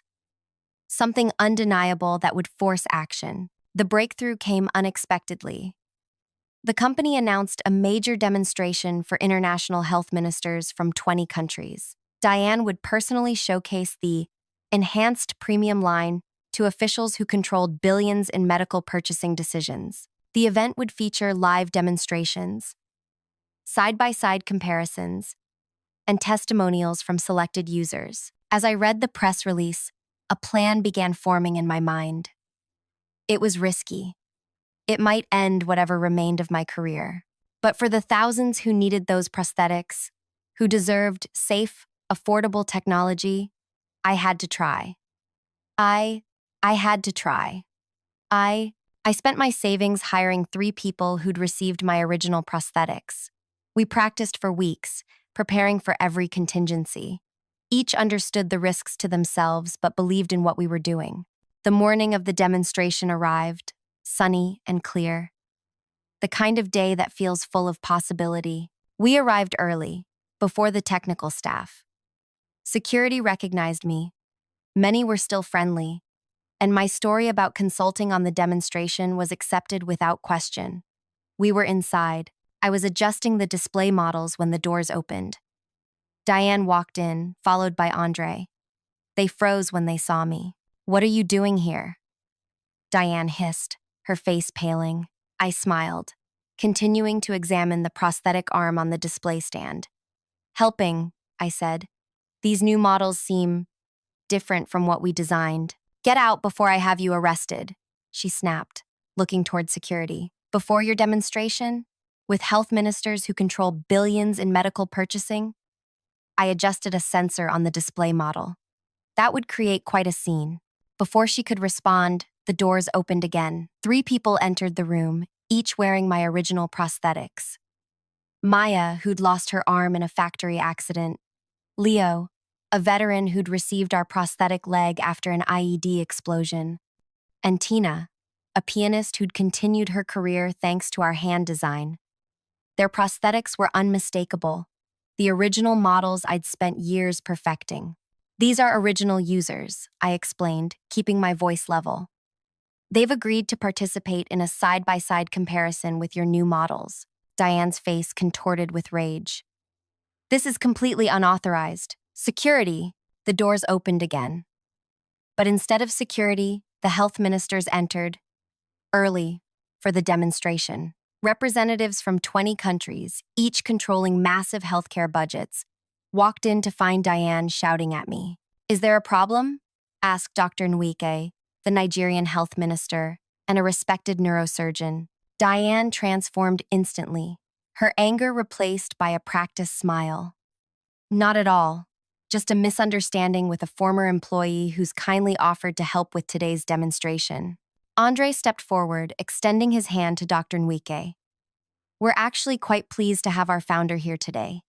It speaks to the collaborative spirit of our company." I caught his eye. We both knew what game he was playing, trying to minimize the confrontation, to make everything appear normal. "Shall we begin?" Diane asked, gesturing toward the presentation area. What followed was devastating. The demonstration began with simple tasks: picking up objects, pressing buttons, walking across the room. The original prosthetics performed flawlessly. The new models lagged, stuttered, required multiple attempts. "Perhaps we could try something more challenging," I suggested innocently, "to really showcase the capabilities." End quote. Diane glared at me but couldn't object in front of the ministers. Tina sat at the piano we'd arranged to have in the room. With her original prosthetic hand, she played a complex piece by Chopin, her fingers moving with almost natural fluidity. "Now, let's try with the new premium model," I said, helping her switch to the company's latest design. Tina began playing again. The difference was immediately apparent. The fingers moved with visible delay. Notes were missed. The smooth transitions became choppy. "The response time seems different," observed the German health minister, leaning forward. "This is just a prototype," Diane interjected quickly. "The production models are identical to this one," said a voice from the back of the room. Ben from Quality Assurance stood in the doorway, holding a tablet. "I have the test data right here." Leo demonstrated next. With his original prosthetic leg, he walked up and down stairs with a natural gait. With the new model, which cost 3 times as much, he struggled with basic stability. "The weight distribution is completely different," he explained to the fascinated ministers. "And the joint responsiveness is delayed by almost half a second." Maya's demonstration was perhaps the most telling. She performed fine motor tasks, threading a needle, writing her name, tying shoelaces. With the original prosthetic arm, each task was completed with precision. With the new model, she struggled with even basic movements. "You want to explain why you're selling inferior products at premium prices?" I asked quietly as cameras from the health ministries recorded everything. Diane's smile had long vanished. "These tests aren't standardized. This isn't a fair comparison." "Actually," Ben said, stepping forward with his tablet, "these are exactly the benchmark tests we used for years. I have the historical data right here." along with the recent test failures that were overridden by management. A murmur went through the group of health ministers. Perhaps we should discuss this privately, Andre suggested, his voice tight with controlled panic. I think we've seen enough, said Dr. Nwika. My country was preparing to place an order for 10,000 units. That order will now be placed on hold pending a full review. One by one, the other ministers made similar statements. The billions in potential contracts evaporated before Diane's eyes. As the ministers filed out, I remained behind with Maya, Leo, and Tina. Diane approached me, her face ashen. You've destroyed years of work, she hissed. The stock will collapse. You destroyed it when you decided to profit from people's desperation, I replied. When you chose to cut corners on components that people trust with their daily functions. I'll sue you for corporate sabotage, for violating your non-compete. I smiled. I haven't competed with you. I haven't sold anything or started a new company. I simply facilitated a product demonstration with the help of satisfied customers. But please, by all means, let's take this to court where all the quality testing data can be made public. The aftermath was swift and merciless. News of the failed demonstration spread quickly through industry channels. By market close that day, the company's stock had plummeted 42%. Within a week, it had fallen 68%. Government investigations launched in multiple countries. Class action lawsuits followed from customers who had purchased the new, inferior prosthetics at premium prices. The FDA announced a safety review of all models currently on the market. I watched it unfold from my apartment, fielding calls from journalists and industry insiders. Part of me felt vindicated, but another part mourned. The company had employed hundreds of brilliant engineers and researchers who believed in our mission. Their livelihoods were now at risk because of Diane and Andre's greed. 3 weeks after the demonstration, my doorbell rang. When I opened it, I found Andre standing there, looking a decade older. May I come in? He asked, his voice subdued. I hesitated, then stepped aside to let him enter. The board forced Diane to resign yesterday, he said without preamble. They're asking me to step down next week. I'm not surprised. He sat heavily on my couch. I deserve that. I deserve worse. He looked up at me, his eyes red-rimmed. I convinced myself we were just being pragmatic, that the premium pricing model would allow us to fund research for the next generation of prosthetics, while abandoning the people who needed them now. Yes. He ran a hand through his thinning hair. I was wrong. Catastrophically wrong. I remained standing. Why are you here, Andre? The board wants you to come back, to take over as CEO and help rebuild. I laughed, the sound harsh even to my own ears. You can't be serious. Deadly serious. The company won't survive this without you. The stock is in free fall. Partners are canceling contracts. Regulatory bodies in 3 countries have suspended our licenses. And this is my problem because despite everything, you still care about the mission. About getting affordable prosthetics to the people who need them. End quote. He was right, and I hated him for knowing it. Thousands of people depended on those prosthetics. If the company collapsed completely, what would happen to them? I need time to think, I said finally. The board meets tomorrow at noon. They'd like your answer by then. After Andre left, I paced my apartment for hours. Could I go back? Work with people who had betrayed me? The company's resources and distribution networks were still valuable. The patents and technologies I developed could still help people. But at what personal cost? I called Zoe, the person who had started me on this journey. What do you think I should do? I asked after explaining the situation. The wrong question, my sister replied. You're asking what you should do for them. Ask instead what you could do with them. What's the difference? Intention, purpose, control. That night, I didn't sleep. Instead, I drafted a proposal so audacious the board would either accept it immediately or show me the door. There would be no middle ground. At noon the next day, I walked into the boardroom where I'd been ousted months earlier. The same people sat around the table, but their confident postures were gone. They looked beaten, desperate. Thank you for coming, Aaron, said Howard, the board chairman. We hope you'll consider returning to lead the company through this crisis. I placed my proposal on the table. I'm not interested in returning to the company as it exists now. Confusion crossed their faces. What does that mean? Howard asked. It means I'll lead, but only after a complete restructuring. The terms are in that document. As they read through my proposal, their expressions shifted from confusion to disbelief. So was the betrayal of our company's core mission. My proposal was radical. The company would be converted to a public benefit corporation with a legally binding commitment to affordable pricing.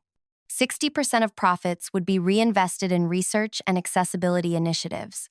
The board would be reconstituted with patient advocates making up half its membership. All executive compensation would be capped at reasonable levels, with no stock options or golden parachutes. The shareholders will never approve this, one board member objected. The shareholders are currently watching their investments circle the drain, I countered.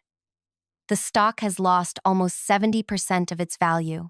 Class action lawsuits are mounting. Regulatory bodies are investigating.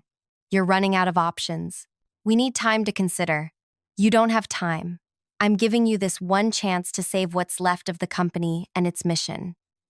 My terms are non-negotiable, and my offer expires when I walk out that door. The room fell silent. These were business people who had spent careers negotiating, finding compromises, maximizing returns. What I was proposing challenged everything they believed about corporate structure and purpose. Howard cleared his throat. Could you give us the room to discuss? I stood. You have 30 minutes.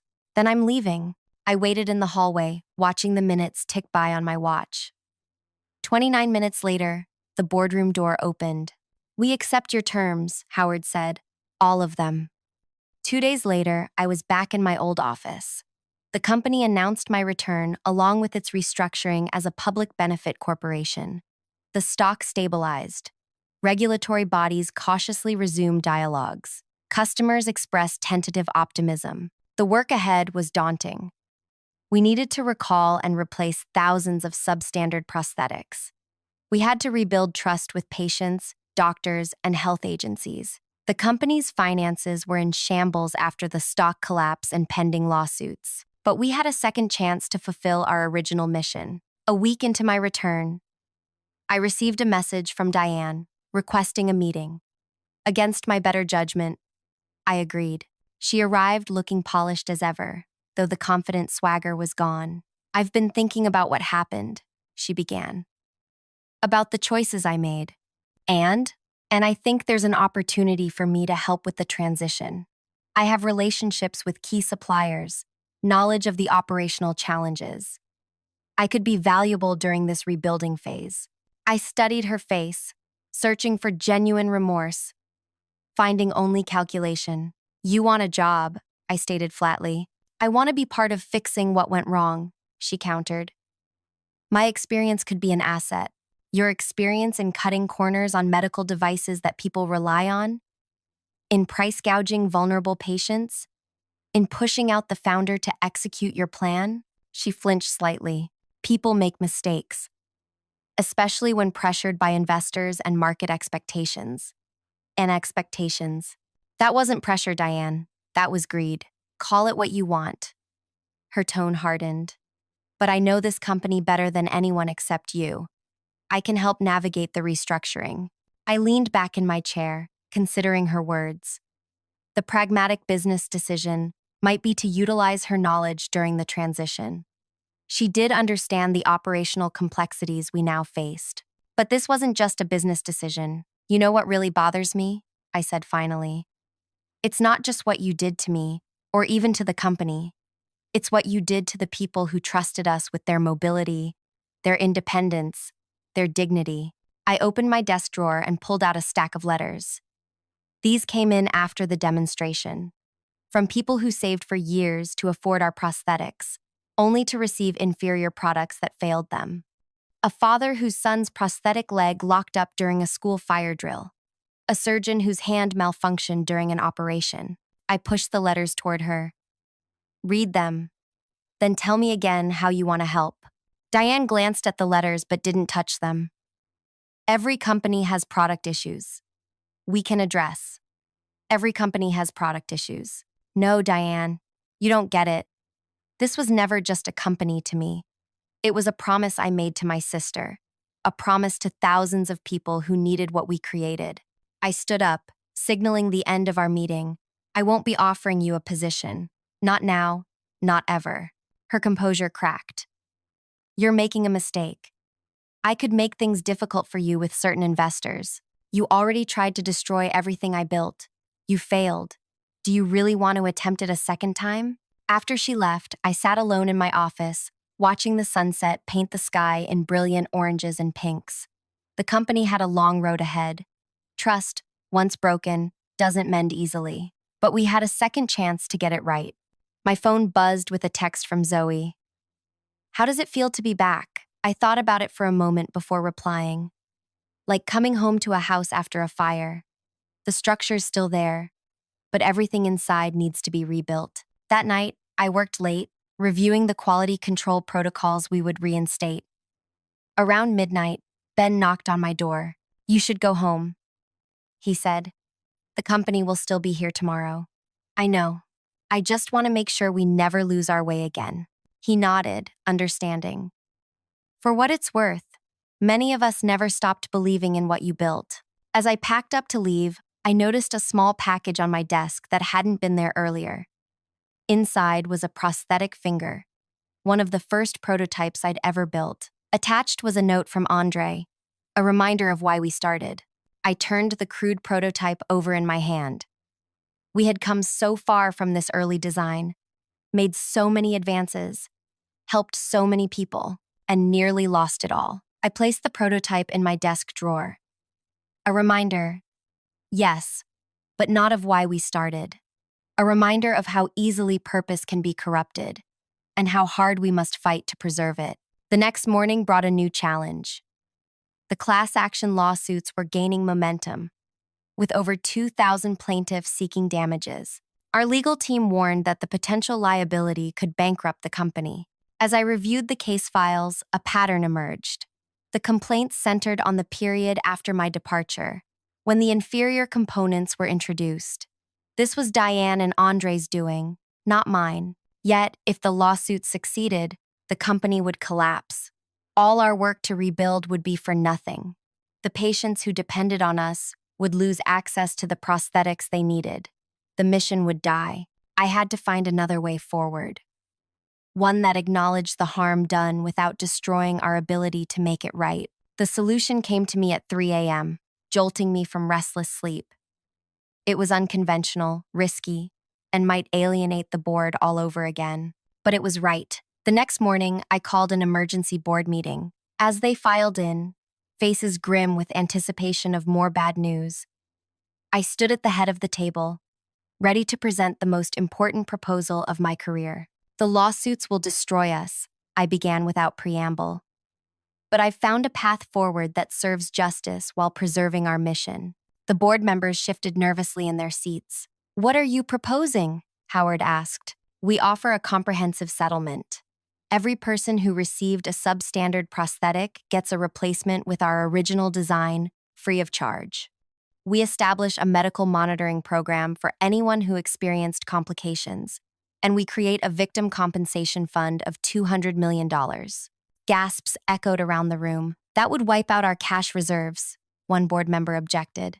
It would also end the lawsuits, restore trust, and fulfill our ethical obligation to the people we harmed. I replied, but there's more. I paused, knowing the next part would be even more controversial. The money for the compensation fund won't come from the company's operating budget.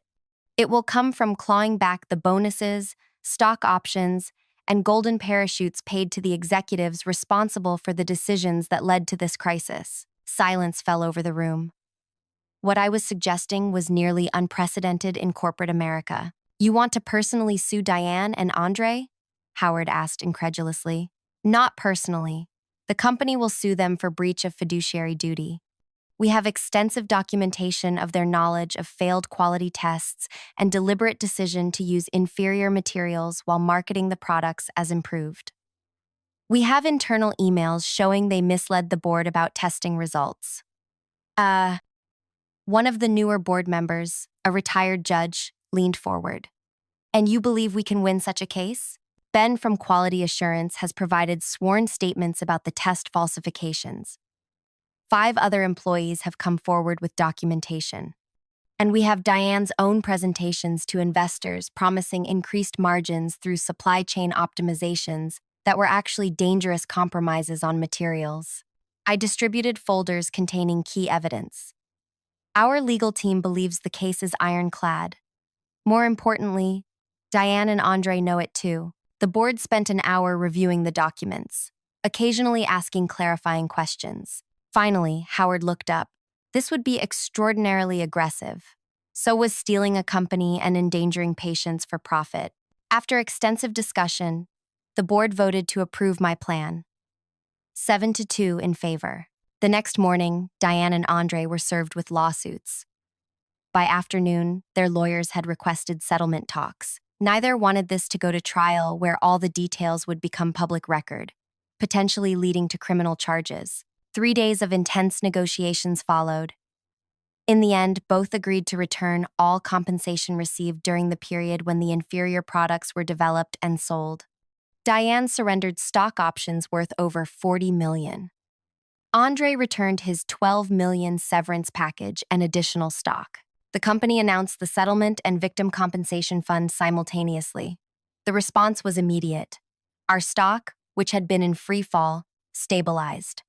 Medical professionals cautiously expressed approval of our approach. Most importantly, patients began reaching out to arrange replacements for their substandard prosthetics. 4 months after returning to the company, I walked through our manufacturing facility, watching as the production lines hummed with activity. We were working around the clock to produce replacement prosthetics for everyone affected by the inferior models. Engineers had restored the original designs, with some improvements that actually enhanced function without increasing costs. Ben joined me on the manufacturing floor, tablet in hand as always. Quality testing looks good, he reported. We're back to our original standards with additional safety margins. And the new supplier contracts? All finalized. We're paying slightly more for components, but we've negotiated volume discounts that offset most of the difference. I nodded, watching as a robotic arm placed microsensors into a prosthetic hand. How's morale? Ben smiled for the first time in months. Improving. People believe in what we're doing again. That afternoon, I received an unexpected visit. Andre's lawyer arrived at my office, requesting a brief meeting. Mr. Reynolds wishes to speak with you, she said. He's in the lobby. I hesitated, then nodded. Send him up. Andre entered my office, looking diminished. The confident posture was gone, replaced by a slight stoop. His designer suit had been replaced by a simple button-down shirt and slacks. Thank you for seeing me, he said, taking a seat across from my desk. What can I do for you, Andre? He placed a manila envelope on the desk. I wanted to give you this in person. Inside was a handwritten letter of apology addressed to me, along with a memory stick. What's this? I asked, holding up the stick. Everything, he replied simply. Every email, every presentation, every conversation I had with Diane about the changes to the company. I've been keeping records since before we pushed you out. I stared at him. Why would you document your own wrongdoing? A bitter smile crossed his face. Insurance. Diane and I didn't trust each other. I knew if things went badly, she'd try to blame everything on me. And now you're giving this to me because I've been teaching engineering ethics for 30 years while failing to live up to those standards myself. He looked down at his hands. The settlement cleaned me out financially, as it should have, but it doesn't address the moral debt. I said nothing, waiting. I'm moving to Arizona next month, he continued. My daughter has offered me a place to stay while I figure out what's next. Before I go, I wanted you to have everything. Use it however you see fit. Is this supposed to make me forgive you? He shook his head. No. Nothing could or should erase what I did. This is simply about taking full responsibility. After he left, I plugged the memory stick into my computer. It contained hundreds of files, emails, meeting recordings, financial projections. In one video, Diane explicitly discussed removing safety features from the base model to create upsell opportunities. In another, she laughed about desperate patients who will pay anything for advanced functions. Most damning was a recorded conversation between Diane and Andre from a week before they moved against me. "She'll never agree to the new pricing structure," Diane said. "Her sister and that stupid promise are always going to be in the way. The board is ready to back us," Andre replied.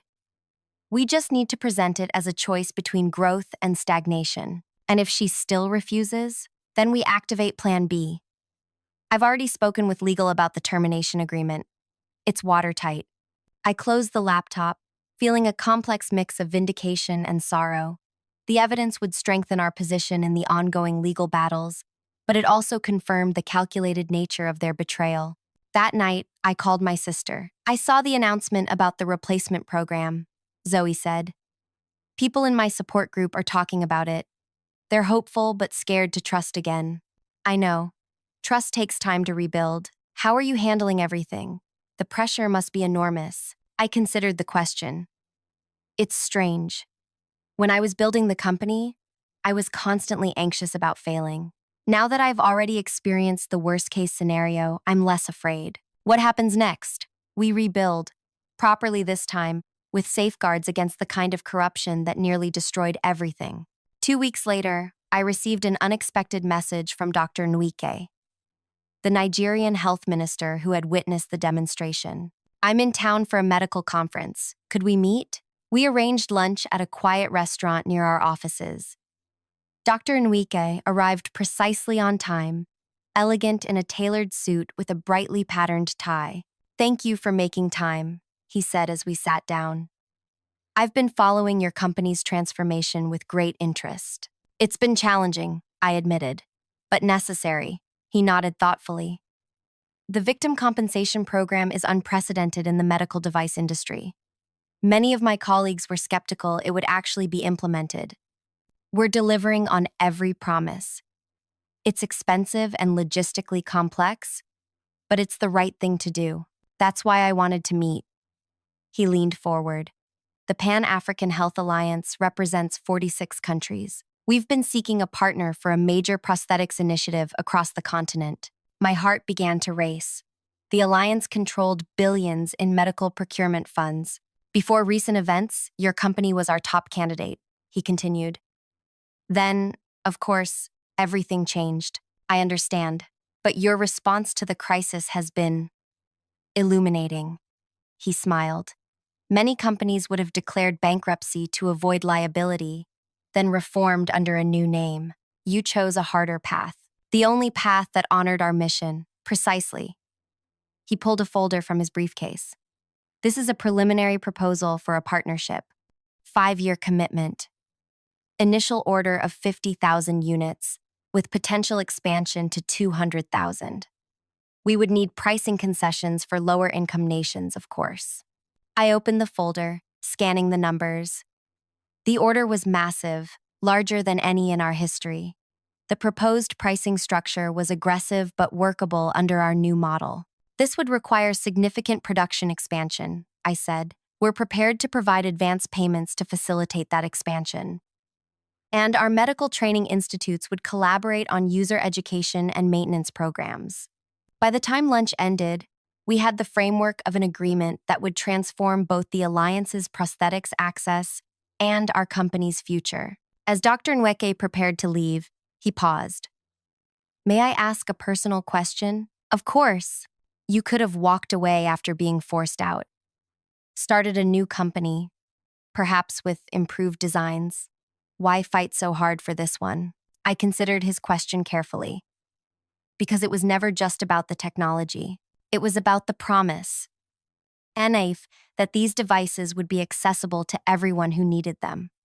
Walking away would have meant abandoning that promise. He nodded, satisfied. "That's what I hoped you'd say." 6 months after my return, we held a company-wide meeting in the main auditorium. Every employee attended in person or via video link from our international offices. The mood was cautiously optimistic as I took the stage. 1 year ago today, I was escorted from this building, told my career was over, I began. Many of you witnessed that day. Some of you helped pack my belongings. Others looked away, afraid to be associated with someone who had fallen from grace. The room was utterly silent. I don't blame anyone for those reactions. Fear is powerful, especially fear of losing your livelihood.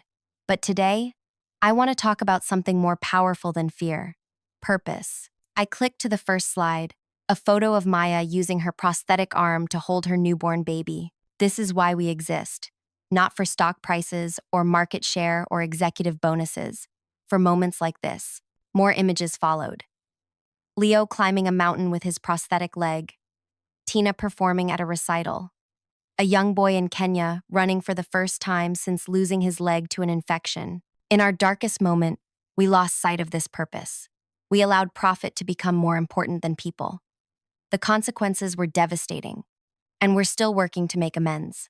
I clicked to a slide showing our financial projections. Today, I can announce that we've replaced every single substandard prosthetic. The Victim Compensation Fund is fully operational, and thanks to our new partnership with the Pan-African Health Alliance, we will double our production capacity in the next 18 months. Applause rippled through the audience, but more important than what we're doing is how we're doing it.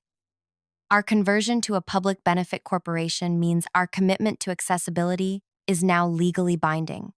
The reconstituted board includes 4 prosthetic users who ensure we never lose sight of our purpose again. I paused, looking out at the faces of engineers, technicians, administrative staff,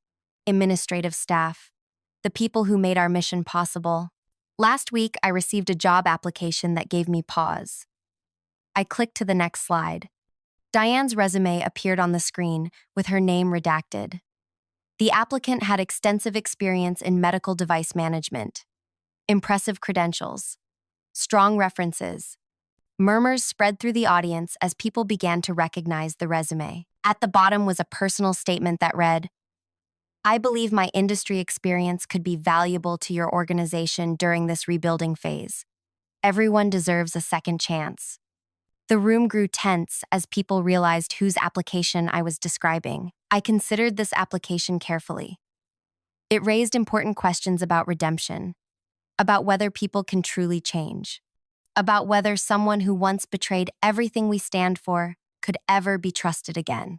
I clicked to a blank slide. I decided the answer was no. Relief visibly washed over many faces in the audience. Some actions cannot be undone. Some breaches of trust cannot be repaired. The applicant didn't seek this position because she believed in our mission. She sought it because she had become unemployable elsewhere in the industry. I closed the presentation. As we rebuild, we must remember that our purpose isn't just what we make, it's who we are and how we behave. Every decision, every design choice, every hire reflects our values. After the meeting, Ben approached me. "The Alliance contract changes everything," he said. "We'll need to expand the engineering team substantially." "I know. I'm thinking of creating a new R&D division focused specifically on designing for low-resource environments. That's actually why I wanted to talk to you." He shifted uncomfortably. "I've been approached by Westlake Medical. They're offering me twice my current salary to head their sensor development team." My heart sank. Ben was one of our most talented engineers and had been crucial in exposing the quality problems. "That's a great opportunity," I said, forcing a smile. "When would you start?" "That's just it." He looked embarrassed. "I turned them down this morning. After everything that happened, I want to be part of what we're building here. It matters more than money." That evening, I sat alone in my office, reviewing the final settlement documents for the class action lawsuits. All victims would receive compensation. All substandard prosthetics had been replaced. The legal nightmare was finally ending. My phone buzzed with a news alert. I opened it to find an article about Diane. She had been hired by a small medical equipment distributor in another state. A significant step down from her previous position, but employment nonetheless. I felt a moment of anger, then let it go. Her reputation in the industry was destroyed. The financial penalties had wiped out her wealth. Most importantly, she no longer had the power to compromise patient safety for profit. As for Andre, I had heard he was volunteering at a rehabilitation center in Arizona, working with amputees, learning to use prosthetics. Perhaps he was finding his own path to redemption. My sister called as I was preparing to leave. "I saw your company meeting online," Zoe said. "You looked like yourself again." What does that mean? For months after they pushed you out, your eyes were different. Like something was missing. Now it's back. I smiled, gathering my things. "I should get home. It's getting late." "Wait," she said. "I wanted to tell you something. The girl I've been mentoring, the one who lost her arm in the car accident last year, she received one of your replacement prosthetics yesterday. How's it working for her?" She texted me an hour ago. She tied her shoes by herself for the first time since the accident. Zoe's voice cracked slightly. "That's your legacy, Aaron. Not the company valuation or the stock price. The moments when people get their independence back." After we hung up, I walked through the quiet building to the elevator. Most employees had gone home hours ago. As the doors closed, I caught my reflection in the polished metal. Tired but steady. 8 years ago, I had made a promise to my sister. Through betrayal, loss, and hard-won recovery, that promise remained intact. We were building something that mattered, something worth fighting for. And this time, no one would take it away. If this story resonated with you, please hit that like button. If you've ever fought to protect something you believed in, whether it was a relationship, a dream, or a promise, share your experience in the comments. Stories of resilience like Aaron's remind us that our greatest strength often emerges when we're most tested. Subscribe for more stories that explore the power of purpose and perseverance in the face of betrayal. Because sometimes, the most meaningful victories aren't about revenge. They're about reclaiming what truly matters. "Move to filing. You're outdated now," she said with a smirk, tapping her manicured nails on my former desk, the desk I'd occupied for 12 years. The woman standing before me, my former trainee, was now director of our newly merged 37M department, and her first official act was demoting me to the basement. I trained her for 3 years. When she arrived, fresh-faced with an expensive degree but zero practical knowledge, I took her under my wing. I shared every technique, every industry contact, every hard-won lesson from my 20 years in procurement. I vouched for her promotions, defended her mistakes, and celebrated her successes like they were my own. Then came the merger. The upper brass decided to combine our procurement division with our biggest competitors. Suddenly, 2 parallel departments needed to become one. The board wanted fresh perspectives and innovative approaches. They chose her. On merger day, she didn't even look me in the eye when announcing the new structure. My team was disbanded, my projects reassigned, and me, relegated to organizing historical purchase records in the basement filing room. "The board wants someone who understands modern systems," she announced to the entire department. "Someone who isn't stuck in last decade's methods." That night, I sat in my apartment surrounded by houseplants I barely remembered to water, wondering if she was right. Was I outdated? Was 20 years of experience worthless against youth and buzzwords? My neighbor knocked on my door with homemade stew. "You look terrible," she said, placing the container on my counter. "I got demoted today, by someone I trained." "That's cold. What are you going to do?" I sipped tea, staring at the wall. "I'm not sure yet." The next morning, I reported to the basement. The light buzzed and flickered as I sorted through decades of purchasing agreements. That's when I found it. The original supplier contracts from before the merger. Contracts I had personally negotiated and renewed every 5 years. These weren't ordinary agreements. They contained exclusive volume-based discounts with our 3 largest suppliers, discounts that accounted for nearly 40% of our department's profitability. And each contract had a unique clause. They could only be transferred or renegotiated with my signature as the designated relationship manager. I quietly continued filing, saying nothing to anyone. Would you believe a forgotten signature clause could change everything? If you're enjoying this story of workplace betrayal and what happens next, tap that like button and subscribe to hear how this power play unfolds. I promise, what happens next changed my entire career trajectory. My name is Gwen Ashton. For 20 years, I'd been the backbone of procurement at Levine Industries. Not the face, never that, but the sturdy foundation everything else was built upon. I'm the person who remembers your coffee order after meeting you once, who knows your children's birthdays, who remembers which supplier representative is allergic to shellfish. I'm detail-oriented to a fault, they say. People describe me as pleasantly forgettable. Average height, average build, brown hair always pulled back, minimal makeup. I wear navy blue, charcoal, or black most days. The kind of woman you'd pass in a hallway without noticing. The invisible infrastructure that keeps things running. Except to Tess. She noticed me. Tess Harlow arrived 3 years ago, straight from business school, 27 years old with perfect white teeth and ambition radiating from every pore. She wore brightly colored dresses and heels that clicked purposefully down hallways. People remembered Tess. Our division head introduced her as the future and assigned her to learn under me. I was flattered. No one had ever considered me mentor material before. I'm just going to shadow you for a while, she said that first day, settling into the chair beside my desk. Learn how things really work. I showed her everything. The intricate supply chain networks I'd built over decades, the relationships with vendors that ran deeper than business, the handwritten notebook where I tracked the personal details of every supplier representative, their children's names, their hobbies, their birthdays, the small touches that turned business transactions into human connections. This is old school, she said, flipping through my notebook. Have you considered digitalizing all this?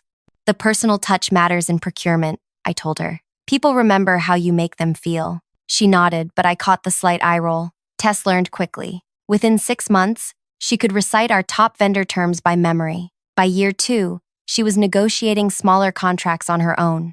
I praised her to our division head. I recommended her for team lead when the position opened. You're too valuable where you are, Gwen. Our division head told me when I asked why I wasn't considered for the promotion myself. You're the institutional knowledge, the steady hand.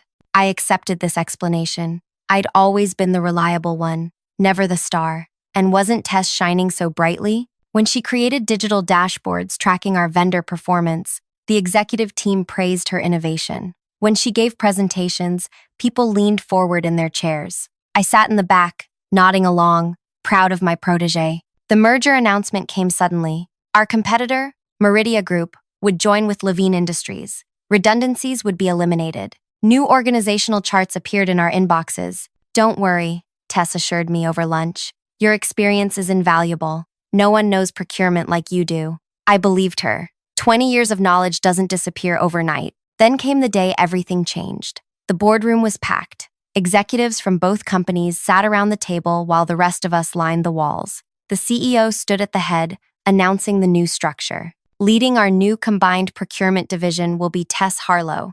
Her innovative approach to vendor management impressed our integration team, and we believe she represents the forward-thinking leadership this merged company needs. Applause broke out. Tess walked to the front, radiant in a crimson dress. She thanked the leadership team for their trust. She spoke about modernization, streamlining, digital transformation. She never once looked at me. The reorganization memo arrived in my inbox an hour later. Most of my team was reassigned to various units under Tess. My position was eliminated. Instead, I was assigned to Historical Records Management, a fancy title for filing clerk. I sat at my desk, staring at my computer screen, unable to move. People walked past, avoiding eye contact. No one wanted to acknowledge the public execution of my career. Tess appeared at my desk at 5:30 p.m., after most had gone home. I wanted to explain the changes personally, she said, perching on the edge of my desk. Did you know?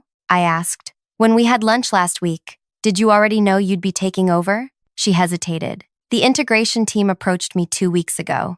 I wanted to tell you, but they swore me to confidentiality. And my new role? Was that your idea too? Gwen, try to understand. This merger requires modernization. The board wants digital procurement systems, AI vendor matching, blockchain contract tracking. Your methods are, she paused, searching for a word. Outdated? I supplied. Traditional, she corrected, though her eyes said otherwise. The filing position keeps you with the company until retirement. I fought for that. How generous. She stood, smoothing her dress. Your new office is being prepared in the basement level. IT will move your computer tomorrow. You should take any personal items home tonight. I looked at the desk I'd sat behind for 12 years, the photo of my sister's family, the small jade plant I'd kept alive somehow, the handmade mug from my nephew. One question, I said as she turned to leave. Those supplier contracts I negotiated with Allied Materials, TechSource, and Weston Supply. Have you reviewed them? She waved dismissively. The legal team is handling all legacy agreements. We'll be moving to standardized digital contracts anyway. The next morning, I carried a cardboard box to the basement. My new office was a metal desk wedged between filing cabinets in a room with no windows. My assignment was to organize 20 years of paper procurement records for eventual digitization. The irony wasn't lost on me. I'd spent 2 decades building something, only to be tasked with burying it. I started with the oldest files, from before my time, dusty folders from the 1990s, purchase orders, vendor evaluations. As I worked forward in time, I began recognizing my own handwriting, notes from my early years, the careful documentation of my professional life. By afternoon, I reached the section containing our major supplier agreements. The contracts with Allied Materials, TechSource, and Weston Supply were the crown jewels of our procurement department. Exclusive arrangements I'd negotiated and renegotiated over 15 years. These 3 suppliers alone accounted for 60% of our purchasing volume and provided specialized components no one else could match. I pulled the most recent renewal, signed just last year. Reading through the familiar terms, I reached page 34, section 12.3, the transfer clause I'd insisted on including in every renewal since 2008. In the event of corporate restructuring, merger, acquisition, or substantial reorganization, this agreement and all contained terms, conditions, pricing structures, and exclusive arrangements may only be transferred, modified, or terminated with the express written consent of the designated relationship manager, Gwen Ashton. My finger traced my name on the page. The clause had seemed like a formality when I'd added it, a way to ensure continuity of our supplier relationships during any corporate changes. Now it was something else entirely. I checked the other 2 contracts. The same clause appeared in each. Without my signature, these agreements couldn't be changed. And if improperly terminated, the penalty clauses would activate, millions in compensation payments, loss of all volume discounts, and a 2-year blackout period before renegotiation. For the first time since the merger announcement, I smiled. I sat in that basement for 3 days, organizing files by day and planning by night. No one checked on me. No one asked about my progress. I was truly invisible now. On the 4th day, the fire alarm blared. As I climbed the stairs with everyone else, I overheard snippets of conversation. Tess is presenting the new procurement strategy to the executive team today. She's been working all weekend on it. I heard she's cutting costs by 30% in the first quarter. In the parking lot, I positioned myself near a group from my former department. Jenny, who'd been my assistant for 5 years, noticed me and quickly looked away. "Do you know what's in Tess's presentation?" I asked casually. Jenny hesitated, then whispered, "She's terminating all existing supplier contracts. Says she can negotiate better terms with new vendors." The CEO is thrilled. The alarm was declared a false alert, and we returned inside. I went back to my basement, heart pounding. Tess was moving faster than I'd anticipated. She had no idea what she was about to do. I debated my next move. I could warn her about the contract clauses. That would be the honorable thing to do. Or I could wait and let events unfold naturally. That would be the human thing to do. I chose humanity. At 4:30 p.m., my phone rang. It was Jenny, her voice tight with tension. "Gwen, you need to come upstairs right now. Conference room A. Tess is." She lowered her voice. "Just come." I took my time climbing the stairs. When I reached the main floor, I could feel the tension in the air. People stood in clusters, whispering. The door to conference room A was closed, but through the glass wall, I could see several people inside. Tess stood at the head of the table, hands planted firmly on its surface, leaning forward. Her face was flushed. Across from her sat our CEO, arms crossed. I smoothed my skirt, tucked a loose strand of hair behind my ear, and knocked once before entering. The conversation stopped abruptly. 7 pairs of eyes turned to me. "You requested my presence?" I asked, looking at no one in particular. The CEO, Martin Parker, gestured to an empty chair. "Ms. Ashton, thank you for joining us. We seem to have encountered a situation with some of our supplier contracts." I sat down, folded my hands in my lap. "How can I help?" Tess remained standing, her knuckles white against the dark table. It seems there's a clause in our agreements with Allied, TechSource, and Weston that requires your signature for any changes. I nodded. Yes, Section 12.3. It's been in those contracts for over a decade. Standard language to ensure relationship continuity. Standard? Tessa's voice rose slightly. Having contracts contingent on a single employee's approval is not standard. Not a single employee, I corrected gently. The designated relationship manager, which happens to be me. The head of legal cleared his throat. Ms. Harlow has already notified these suppliers of our intent to terminate their agreements. They've responded by citing these clauses and threatening to invoke the penalty provisions if we proceed without your authorization. I see, I said. Can you tell us exactly what these penalty provisions entail? Asked Martin. I recited from memory. Immediate termination of all volume discounts, retroactive to the beginning of the current contract year, financial penalties equal to 20% of the previous year's purchase volume, and a 2-year prohibition on new negotiations or agreements. The CFO, who had been silent until now, spoke up. That would cost us approximately $18 million in immediate payments, plus an estimated $22 million in additional procurement costs over the next 2 years due to loss of the discounted pricing structure. The room fell silent. $40 million, Martin said finally, looking directly at Tess. Your cost-cutting strategy would actually cost us $40 million. And Tess's composure cracked. How was I supposed to know about some obscure clause buried in contracts from 10 years ago? This is exactly the problem with how things were run before. Archaic systems, hidden information, paper trails instead of digital management. Perhaps, said Martin coolly. You should have reviewed the contracts before announcing their termination.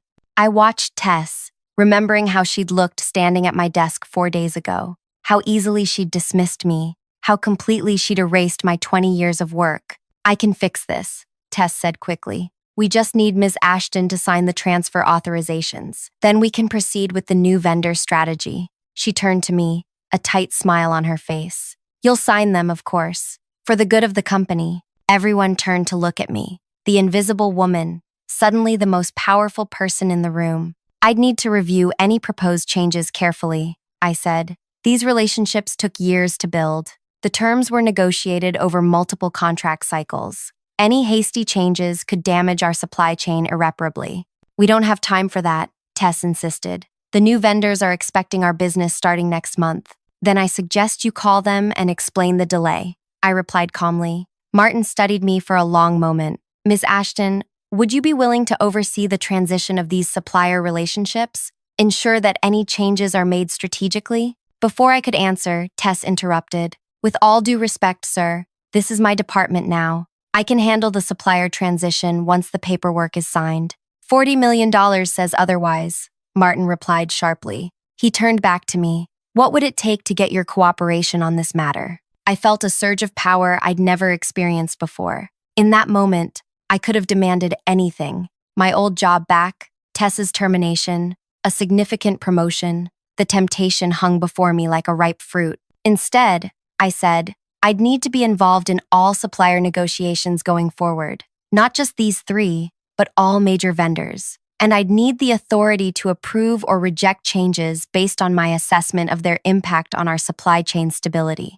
That's my job, Tess protested. And you're welcome to continue doing it, I said. I'm not asking to take over procurement, just to serve as an advisor with final approval on major supplier changes. Think of it as a safety net. Martin considered this. What title would be appropriate for such a role? Strategic Procurement Advisor, I suggested. Reporting directly to you, not to the procurement department. The implications were clear. I would be Tess's equal in the hierarchy, not her subordinate. Her face darkened as she realized what was happening. That seems reasonable, Martin said. Legal will draw up the necessary paperwork. In the meantime, Ms. Harlow, I suggest you contact these suppliers and explain that our notification was premature. Ms. Ashton, please prepare a detailed analysis of these relationships and any recommendations for their future management. The meeting adjourned. As people filed out, Tess remained behind, waiting until we were alone. You planned this, she accused, her voice low. You knew about those clauses all along. I wrote those clauses, I corrected her. And if you'd bothered to read the contracts before announcing their termination, you would have known about them too. This isn't over, she said. You can't undermine me like this. I gathered my notepad and stood. I'm not undermining you, Tess. I'm saving you from a $40 million mistake. You should be thanking me. I walked out, feeling her glare on my back. In the hallway, people stepped aside as I passed, their expressions a mixture of surprise and new respect. The invisible woman, suddenly seen. My new office was assigned the next day, not in the basement, but on the executive floor, a corner space with windows overlooking the city. As maintenance moved in my desk and computer, Jenny appeared in the doorway, holding a small plant. Your jade plant, she said, placing it on the windowsill. I rescued it from your old desk before they cleared everything out. Thank you, I said, genuinely touched. She lingered, shifting from foot to foot. I should have said something. When they demoted you, it wasn't right. It's okay, I told her. Sometimes things need to fall apart before they can be rebuilt properly. Does this mean you're coming back to procurement? Not exactly. I'll be working with procurement, but in an advisory capacity, directly under the CEO. Her eyes widened. Above Tess? Alongside her, I corrected, though we both knew the reality. As Jenny left, my phone rang. It was Martin. The paperwork for your new position is ready, he said, and I'd like you to join the executive meeting this afternoon. Tess is presenting her revised procurement strategy. I'll be there, I promised. The conference room felt different when I entered that afternoon, or perhaps I was different. I took a seat at the table rather than standing against the wall. Tess arrived last, her smile faltering slightly when she saw me. Her presentation was polished, her slides professional. She outlined a modified approach to procurement modernization, digital systems, centralized vendor management, automated order processing. All good ideas, actually. But whenever she mentioned the 3 major suppliers, she glanced at me, her rhythm briefly interrupted. And what about cost savings? Asked the CFO. Your original plan promised 30% reduction in procurement costs. Tess hesitated. The initial targets have been adjusted to reflect market realities. We're now projecting 12% savings in year 1, potentially increasing in subsequent years as we optimize our vendor relationships. Less than half your original projection, he noted. The original projection was based on incomplete information, she admitted reluctantly. After the meeting, I stopped Tess in the hallway. Your presentation was good. The digital initiatives will significantly improve efficiency. She regarded me warily. Not at all. They're genuinely good ideas. I would have implemented similar systems years ago if the budget had been available. Then why are you blocking my supplier changes? If you agree with modernization, I'm not blocking anything, I interrupted.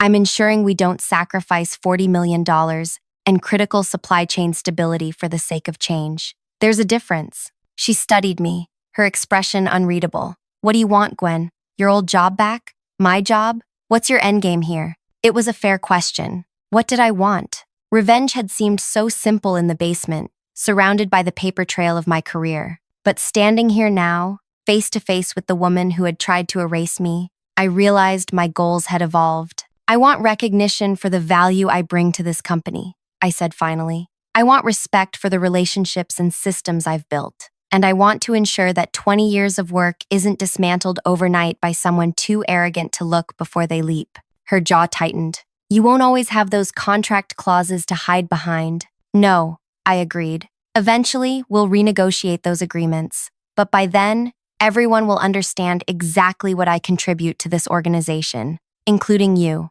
I walked away, feeling her eyes on my back. The battle lines were drawn now, visible to us both, but only one of us knew what was coming next. The next month unfolded like a chess match. Tess and I circled each other cautiously, each making careful moves. My new position gave me surprising visibility. Executives who had never noticed me before now sought my input on supplier matters. Junior staff, who once reported to me, then avoided me during my basement exile, now stopped by my office with questions and updates. I used my authority sparingly, approving most of Tess's initiatives while suggesting minor modifications. This seemed to confuse her. She'd expected obstruction, not collaboration. Why are you being so reasonable? She asked after I approved her digital vendor portal project with only 2 small changes. Because it's a good idea, I replied honestly. I've never been against modernization, Tess, just against recklessness.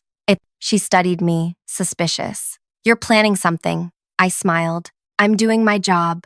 The same job I've always done, protecting this company's supply chain. As weeks passed, Tess grew bolder. She began scheduling supplier meetings without informing me. She implemented new procurement policies without seeking my review. Small boundary tests, seeing how I would respond. I let most of it slide. The policies were generally sound. The supplier meetings were with minor vendors not covered by my approval authority. I focused instead on rebuilding relationships with our 3 major suppliers who had been unsettled by Tess's premature termination notices. We were shocked, admitted Aaron from Allied Materials during lunch. 15 years of partnership, and suddenly a form letter saying we're out? If not for that clause you insisted on, we'd have lost millions. The new director is eager to make her mark, I explained. But she's learning. Is she? Aaron raised an eyebrow. Word is she's still shopping for replacement suppliers. Quietly. This was news to me. Are you certain?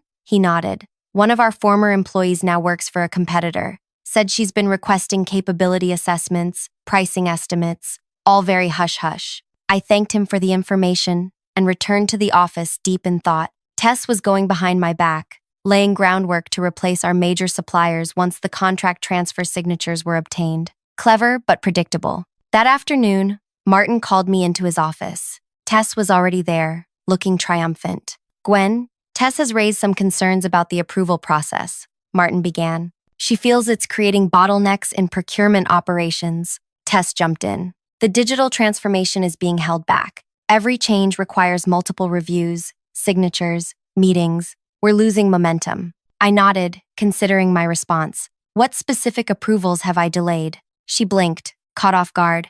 Well, the vendor portal had to be modified. 1. Which took me less than 24 hours to review and approve, I pointed out. The new purchase order system was approved the same day you submitted it. Martin looked between us. Is there a specific example of a significant delay, Tess? She shifted in her seat. It's the process itself. Having to submit everything for review creates extra work and uncertainty. I saw my opening. Martin, since my new role began, what's been the average time for my review and approval of procurement initiatives? He checked his tablet. According to the system logs, approximately 18 hours. And has any major initiative been rejected outright? No, he admitted, though several have been approved with modifications. I turned to Tess. Is 18 hours really an unacceptable delay for changes that impact $40 million supplier relationships? Her face flushed.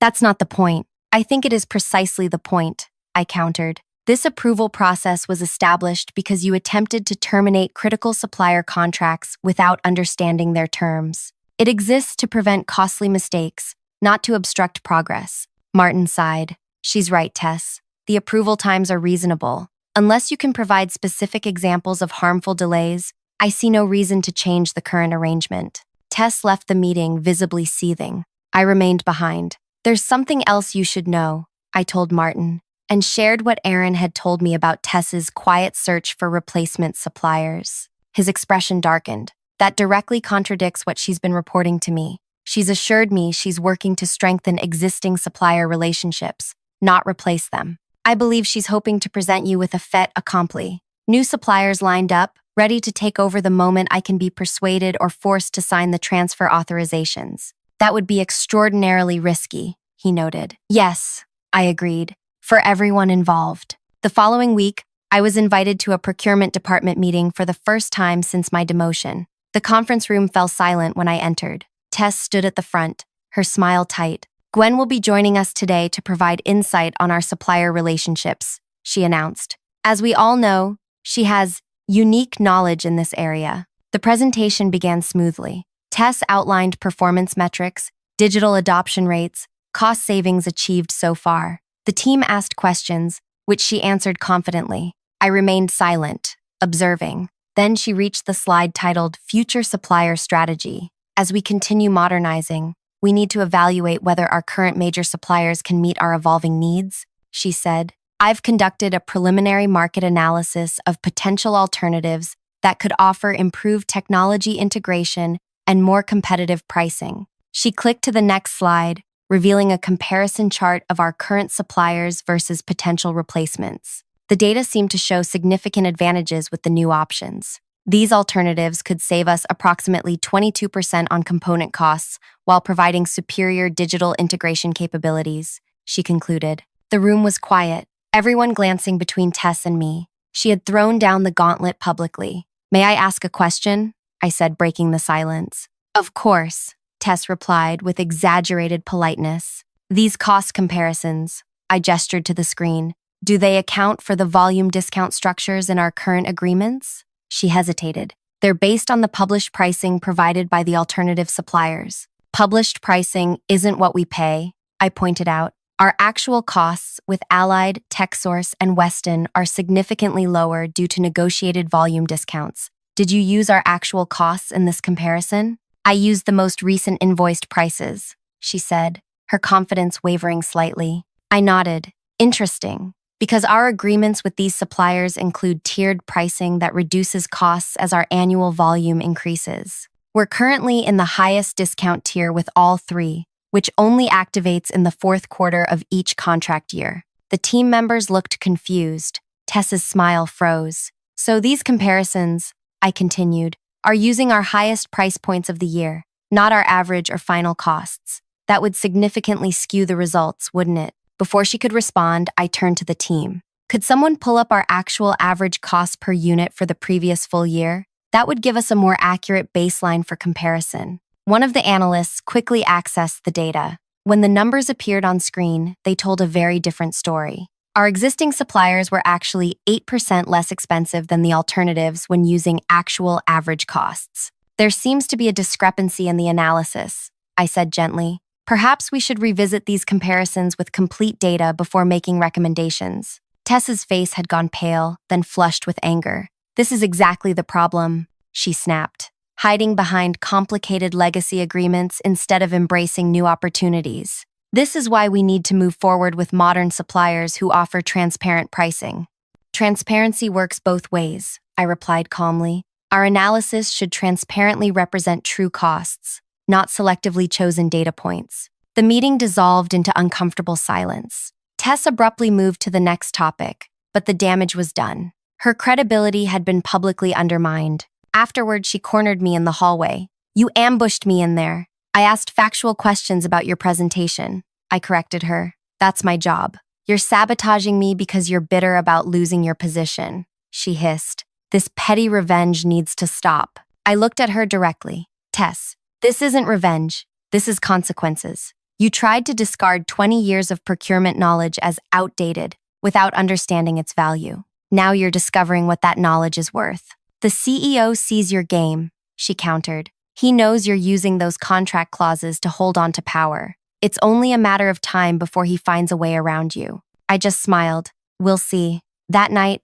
I couldn't sleep. Despite my confident exterior, Tess's words had struck a nerve. Was she right? Was Martin just tolerating me until he found a legal workaround for the contract clauses? My position was built on 3 supplier agreements. Once they expired or were legally circumvented, what then? I needed something more permanent, something that would secure my place regardless of those specific contracts. The answer came to me at 3 a.m. It wasn't about the contracts themselves. It was about what they represented: knowledge, relationships, experience, the very things Tess had dismissed as outdated. The next morning, I requested a meeting with Martin. "I'd like to propose a new initiative," I told him. "A supplier relationship management program that formalizes and extends what I've been doing individually for years." "Go on," he said, intrigued. "Our most valuable procurement asset isn't our contracts. It's our relationships with key suppliers. Those relationships have given us preferential pricing, priority during shortages, early access to innovations, but they're currently dependent on individual procurement officers. If those people leave, like you almost did," he noted. "Exactly. We need to institutionalize that knowledge. Create a system that captures not just contract terms, but relationship histories, key contacts, negotiation backgrounds, 7 all the human elements that make these partnerships valuable." Martin leaned forward. "And who would lead this program?" "And who would lead this program?" "Ideally, someone with extensive supplier relationship experience," I said. "But it should be separate from day-to-day procurement operations. Those focus on transactions. This would focus on strategic partnerships." He nodded slowly. Write up a formal proposal. Include staffing requirements, reporting structure, expected outcomes. I want to see this on my desk tomorrow. 2 weeks later, Martin called an executive team meeting. Tess arrived last, taking the only remaining seat directly across from me. Before we begin the regular agenda, Martin announced, I want to share an exciting new development. The board has approved the creation of a strategic supplier relations division focused on maintaining and enhancing our most critical vendor partnerships. Murmurs of interest filled the room. This new division will work alongside procurement but will report directly to me. It will be responsible for managing our top-tier supplier relationships, ensuring we maximize value from these partnerships beyond mere pricing. Tess's expression shifted from confusion to dawning horror as she realized what was happening. I'm pleased to announce that Gwen Ashton will lead this new division as Chief of Strategic Supplier Relations, effective immediately. She'll be building a team to formalize and extend the relationship management approach that has saved this company millions over the years. Applause broke out around the table. I accepted the congratulations with a modest smile, watching Tess from the corner of my eye. Her face was a mask of controlled fury. Gwen, would you like to say a few words about your vision for the new division? Martin asked. I stood, feeling every eye in the room on me, the invisible woman, now commanding center stage. Thank you, Martin. I'm honored by this opportunity. For 20 years, I've believed that procurement is about more than transactions. It's about relationships. The trust we build with key suppliers translates directly to competitive advantage, whether through preferential pricing, priority allocation during shortages, or early access to innovations. I made eye contact with everyone around the table, lingering briefly on Tess. My first initiative will be to formalize these relationships through a new type of strategic partnership agreement. These agreements will extend beyond typical procurement contracts to include knowledge sharing, joint innovation projects, and mutual growth commitments. And importantly, they'll be company-to-company agreements, not dependent on any single individual. I paused, letting the implications sink in. This means our critical supplier relationships will be protected regardless of personnel changes in our company or theirs. Martin nodded approvingly. Exactly the kind of forward thinking we need. Tess, your procurement modernization will complement this perfectly, focusing on transactional efficiency while Gwen handles strategic relationships. Tess managed a tight smile. Of course, sounds innovative. After the meeting, she followed me back to my office. She closed the door behind her. Congratulations, she said, the word dripping with resentment. Very clever. Thank you, I replied simply. So this was your plan all along? Create a new division that takes the most valuable part of procurement out of my control? I set down my tablet and looked at her directly. No, Tess. My original plan was much simpler. I was going to wait until you'd thoroughly destroyed our supplier relationships, watch the resulting financial disaster, then step in to fix everything. Classic revenge scenario. Her eyes widened slightly. But then I realized something important. I continued. That approach would hurt the company I've dedicated 20 years to. It would hurt the people who work here. It would even hurt you in ways you don't deserve, despite what you did to me. I gestured to the chair across from my desk. After a moment's hesitation, she sat. This new division isn't about taking anything away from you, I explained. It's about creating something better for everyone. You get to focus on your strengths, digitization, process efficiency, transaction management. I focus on mine, strategic relationships, long-term partnerships, human connections. Together, we create a procurement function stronger than either of us could build alone. She stared at me, conflicted emotions playing across her face. Why would you want to work with me after what I did? Because unlike you, I don't confuse people's value with their age or their methods, I said quietly. You have extraordinary talents, Tess. You're brilliant at systems thinking, data analysis, and organizational change. I recognize that value, even when it comes in a package that tried to throw me away. The silence stretched between us. So what now? She finally asked. Now we do what we're both here to do, make this company better. You modernize procurement operations. I strengthen our strategic supplier relationships, and neither of us has to fail for the other to succeed. She stood, smoothing her dress in that familiar gesture. I underestimated you, Gwen. I won't make that mistake again. Good, I said with a genuine smile, because I never underestimated you. That's why I fought so hard. After she left, I walked to the window of my new office, looking out over the city. The revenge I'd originally planned, letting Tess crash and burn, would have been satisfying in the moment but ultimately hollow. This outcome was better. I hadn't just reclaimed my value, I'd transformed it into something greater, something permanent. My phone buzzed with a text from Jenny. Drinks tonight to celebrate the new division? The team wants to toast the boss. I smiled. The invisible woman, now seen. The outdated employee, now leading innovation. The discarded mentor, now defining the future. Sometimes the sweetest revenge isn't destruction, it's creation. Building something so valuable that those who tried to discard you must instead recognize your worth, not because you demanded it, but because you proved it beyond any doubt. If you've ever been underestimated, overlooked, or pushed aside, remember this. Your value doesn't diminish just because someone fails to see it. Stand your ground, know your worth, and when the moment comes, don't just reclaim your place. Build a better one. Like this story? Hit that subscribe button and share your thoughts in the comments. Have you ever had to prove your worth to someone who underestimated you? I'd love to hear how you handled it.